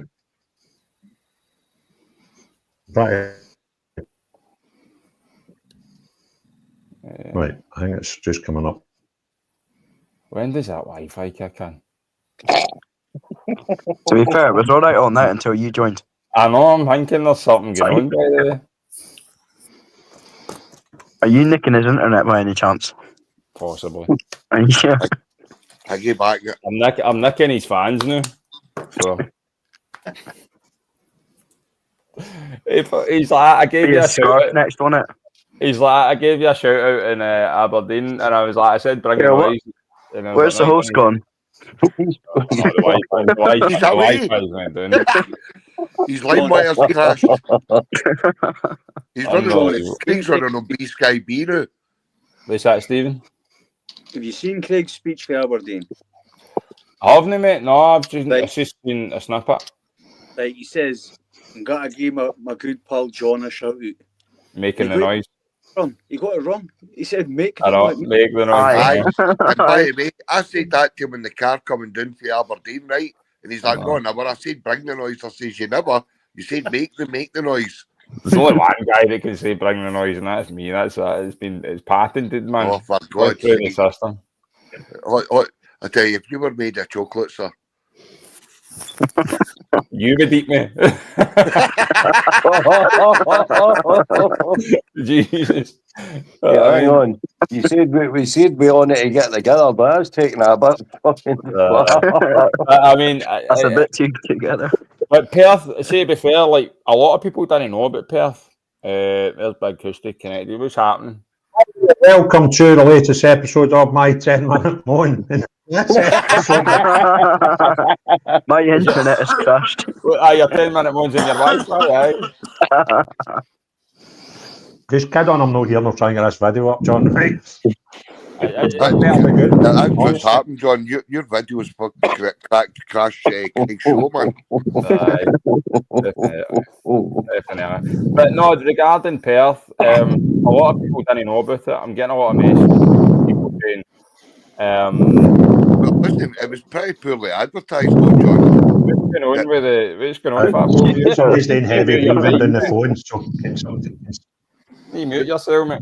Whoever's doing the heavy breathing, just quit it. I'm getting. Right, is that it there, John? Is that the bit you want? Aye, so see if you play for 37, right, and you see this elderly woman, and it was just heartbreaking, to be fair. All right. I thought we're at 36 fucking 42, and you want it at 37, right? No, you're getting it for here, right? Just leave it there. Go for it. That woman was brilliant, by the way. See them, they were brilliant. Scumbags. I have never seen a racist shit that are actually scum. I think it's all political. I think it's more political than it is to do with the human. It's a political. They want to destroy Britain. But at least we knew what we're fighting World War II for. We don't know what we're fighting here because these people are coming into this country, they throw away their passports, they put them in the water, and we don't know who and what they are.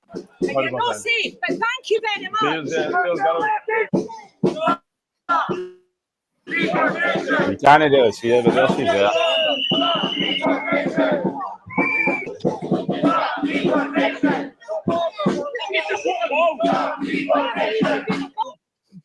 Are you okay, sweetheart? You alright?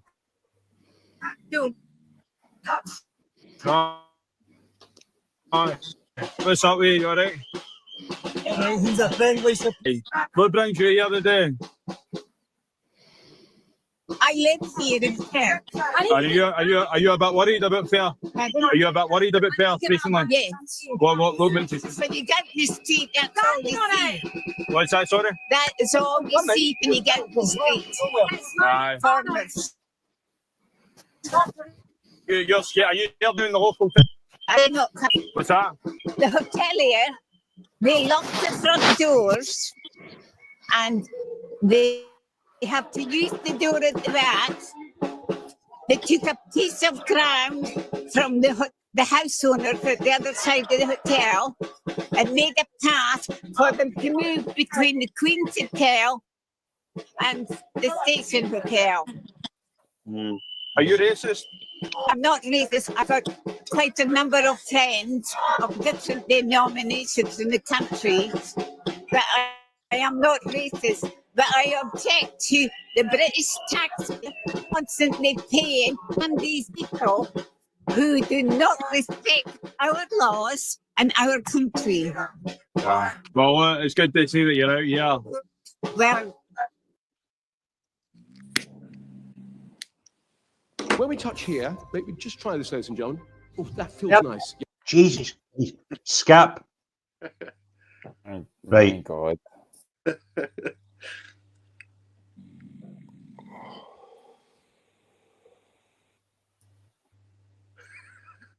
What are they Who's we have a problem, man? We're watching. Who is his name again? Who's his name? He's famous. What was his name? The famous hypnotist, Paul McKenna. Paul McKenna's trying to hypnotise us all. Anyway, you get the gist. The fact of the matter is, you know what I mean. We should have missed this time of year, shouldn't we? Of the United Kingdom. Right. Well, I'm going to show up. It's good to see you speaking up. I mean, that's the rest of it's just hanging. But that to me, now the fact is that I don't know if why she was kind of going over there, and I'm going to assume. I'm just assuming, I can't say for facts, but I'm going to assume there was shouting. We have a woman at that age getting out of bed and doing that. That shows me how broken this country is. And I'm sitting there going, this is just ridiculous. Again, I'll stand by the divide and conquer tactics, and I'm all about unity.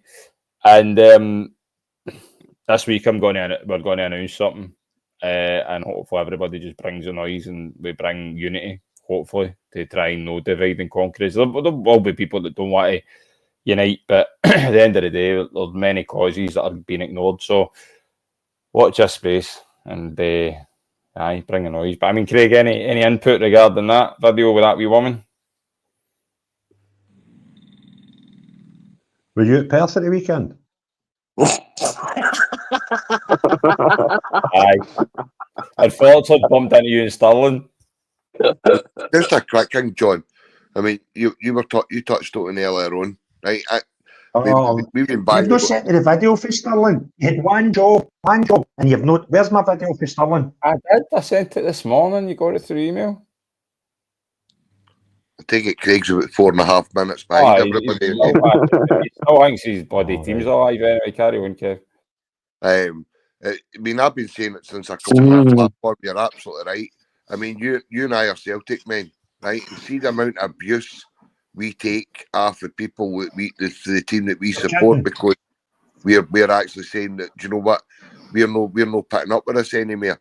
I mean, I obviously was up at Aberdeen yesterday with Craig Day, and then honestly, some of the crackpots of the comments I've seen in some of the threads that I put up, it's ridiculous. Do you know what I mean? And any time like I've done anything with the hotels or that day, do you know what I mean? I'm getting called all sorts of names. But see, at the end of the day, I don't care, because a lot of my mates that are Celtic men are saying the same things as us. They just don't want this. Do you know what I mean? We don't want these undocumented and unvetted men getting moved into our communities across our lands, and more so the people, the British people, having to pick up the tab for it. It needs to stop.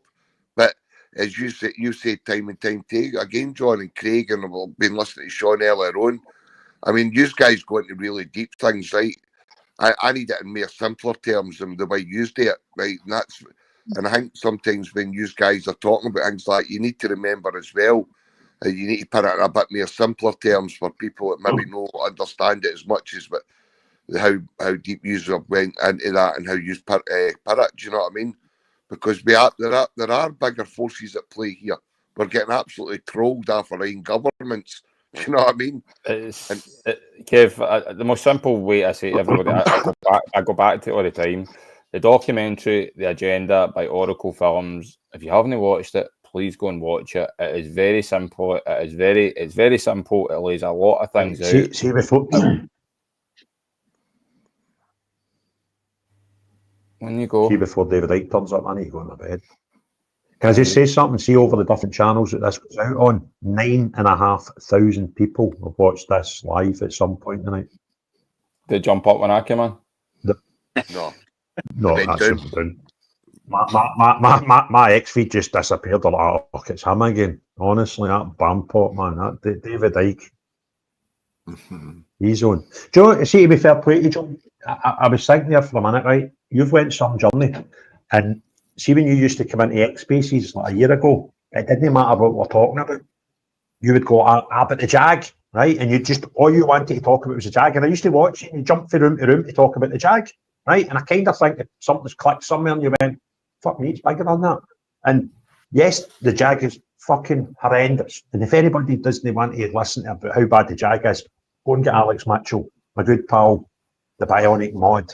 Call him the Bionic Mod because he's got one leg, right? He's got a false leg, and they're trying to make it good enough that he can go on his beloved scooter, right? So, and it's very, very important. But now you're like, there's a massive the whole thing's fucking broke. So if you want to just talk about coke, you've got an audience there that's a certain size. But if you only just want to talk about WEF, then the audience get a certain size, and other people in the room are just like that. It's all interlinked. More people, you can put it. Of course it is, right? But you've changed, because it used to be there's John the COVID guy. No, it's no. It's there's John the podcast guy. You know what I mean? And you're getting more traction because of John as well. You know what I mean? Like, but it's important to it's still your driver. I think when you look at it that way, right? So when this first happened to me, I was kind of like, no, I'm still here. Can you hear me? Am I still here? Aye. So I'm not kicked to just yet, right? So when this first happened, I guarantee his missus is unplugged internet, man. Kev's in a different parallel universe to everybody else, isn't he? Kev's the away over here somewhere, and we're all here. I'm watching John going round in circles here. It's like going into an old folks home with us. Oh, there he is. He's back again. Internet's lagging and keeps talking at the window, his reflections, you know what I mean? This is just wild. Okay. Anyway. John. I know you took care of privileges off me for Kev when you went to Falkirk with him. Are you going to, like, are you ever going to take care of privileges again with him, or am I lumbered with him for the rest of eternity? There's enough going on in the world without adding that. Right, let me just clear something up with the two of you right here now. I don't need you. I can go. I can get to. Right, I could have been up in Aberdeen before you go to Dundee yesterday. Yeah. Right. I'll make the effort to get to these places. Right, because I think it's important. Right, but I enjoy going up with the two of you. Right, I enjoy listening to you. I enjoy talking to you, and I enjoy watching you and performing. You are up there, so stop fucking talking pish that you lumber with me. You love my company. The two of you. That's fine. Right. What I'm saying is, do you know what? We were that close, John. We were that close to getting me taking the mic on Saturday. We were getting them all revved up. You could see his phone right. What is it? Megaphone thing, right? It was it was brilliant. And I'm like, I kept going to it. He couldn't dare shut them. Honestly, I think it was that close. But I keep saying to you and John, right, and I don't mind saying this publicly, right, and even like listening to Sean, right. I know who's a podcaster as well. You guys know what you are talking about, right? What am I going to do? Just go up and rant like an absolute lunatic for 10 minutes? Do you know what I mean? I can do that in spaces. I can do that with a megaphone. I don't need a mic to do that. Do you know what I mean? Well, to go back to what you said, I was a COVID guy, right? And I totally agree with that. Oh, I changed the subject, John. That's no, because I never go to finish. You say I interrupt, right? You say I interrupt, right? Sorry, it was like him when I was trying to get it out. We changed the subject to yourself there for a minute, mate. Sorry, mate. Anyway, right. On you go, John. Stop it, John. What? On you go, son. No, but what we're saying, right, is I was the COVID guy, right? But bear in mind that this thing nearly took my life and I still get issues. And the COVID, I still think that when people realise that the Jag was the biggest medical lie in history, I do think that that's something that can unite people. The fact is, all right, it's been and gone, but the amount of people that are dropping for it, I always say it, doesn't matter what colour of skin you are, doesn't matter where you came from, doesn't matter religion, the government try to poison you. It's that simple. Every single one is. What happened to me could have happened to anybody. And I do think it is a touching point to make people realise that, because the amount of evidence regarding it. But as time goes on, you start to see that everything, the education, the schools, blah, blah, blah. And again, it's like some people are one-trick ponies. Like you go into certain Twitter spaces and everyone's just talking about immigration. I'm like, right, can we maybe slide it over to the farmers a wee bit here? Because like it's getting into winter and that's scary times. Can we maybe slip it over to here? Where, you know, the government are now saying you can't take £800 out your bank account and they can withhold it, all that kind of stuff. So there's a lot of things that are getting slipped. But anyway, I can see Big Craig's yawning and Kev. I'm struggling. I'm genuinely struggling, mate. And I've got a lot of stuff to do tomorrow. But we'll leave it at by the way. Wait a minute, 4.5 and 3 3s, 7 8. Oh, that's 43. Aye. 9,000 odd people watched this tonight. That's mental, isn't it? It's just bonkers. It's just, and when I like X spaces. I think they're good. I've learned a lot of skills through them, debating and things like that. And because I was addicted to them last summer, weren't we, Kev? We were on them from 4 in the morning and stuff like that. And what I was trying to do with this show was to try and make an X space on YouTube, right? So that was kind of what I wanted. And when you go into these X spaces, you've got your speaker, that would be me. Or sorry, your host, that would be me, because it's my platform, as it were. And then you've got your co-hosts, that's all the guys that have come in for most of the show and people, you know, have asked to come along. And then you've got listeners, and the listeners are the normal people that are viewing the channel and support the channel. And then it's giving them the platform to come up from being listeners up to being speakers. And we've done that again tonight. There's been a few coming up, and particularly Veronica, just, you know, having a woman up. That's great, because I only thought about that the other day. There's only been one woman in this space. I was trying to get one of the women that was that I spoke to up in Aberdeen to come on. But anyway, it's been great, and I'm really enjoying them. And I thought originally the original thumbnails I got made up I got two made up. I got one saying 7 to 8 p.m. and one 8 to 9 p.m. The last one started at 8 and it's now to 12. And it's brilliant. I feel as if I could sit here all night if I wasn't so tired. So thank everybody that's, the co-host guys, the pals that are coming and, help with the, keep the whole thing going. And the people that have come up to speak, it's just brilliant. And hopefully we can keep them going. And I've still not decided. I said I would do 2 or 3 of them and then we'd decide, look, we'll do them on a Thursday at 8 o'clock or we'll do them on a Tuesday at 7 o'clock or whatever. But my life's a bit erratic, so I kind of can't do that. And what I think's amazing is that it's not a structured that day, that time, and we still get thousands of people tune in. It's just bonkers. So there's obviously, when you say this, I don't mean in monetary value, but there's a market for this. There's an appetite for it. And we'll keep going. And I'm glad again that we've had some English people coming into the space. The last one we done last week, all I wanted to do was talk about the protests and what was going to happen across UK. And we had loads of guys, real big hitters off X and YouTube and stuff were in that show. And then that led to AY Audits jumping in and out and me getting a wee podcast with him on the Thursday.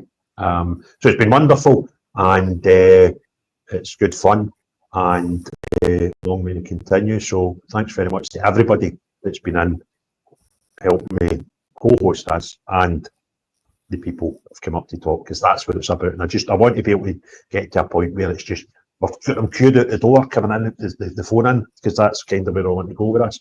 And thanks very much to everybody. So we'll just end in the way I always end. If you've not already subscribed to the channel, please consider doing so. And if you hit the notification bell, even more important for the lives, because they're at a erratic time start, you get an email instantly. As soon as I hit the live button, you get an email sent to you, get let you know. So that's one good thing about subscribing. And we've got folk with channels in the room. We've got John there, who I'm not plugging because I don't like him. We've got Sean with Social Sessions. We've got DJR Media, young lad up in Aberdeen doing some wonderful things up there. We're, a channel that's starting to get a bit of traction. And I think most of the people, apart from Kevin Aranta, you don't want to follow him on Twitter, but most of them are on Twitter. So, unless you are the type of person that wants to come into this country, Kev, I do like you, you know that, right? It's no obvious. See if I didn't like you, I wouldn't even talk about your day. And I keep saying to folk, there's some value. You keep me going, seeing the trips. You're just some of the stuff you start talking about. I just love it. It's a laugh. Don't interrupt his outro.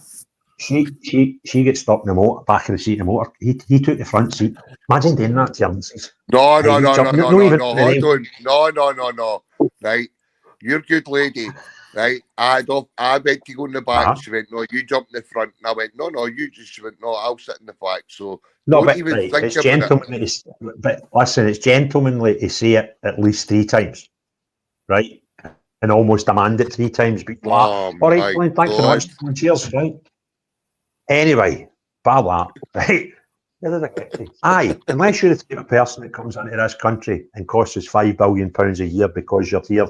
No, if you just want to be here, that's fine. Fill out the immigration forms, join the queue, and we'll sort it out sometime, right? Coming here illegally, putting good communities under fear, like that wee woman, that broke my heart listening to her, right? People like that, they know you. But everyone else, have a great day.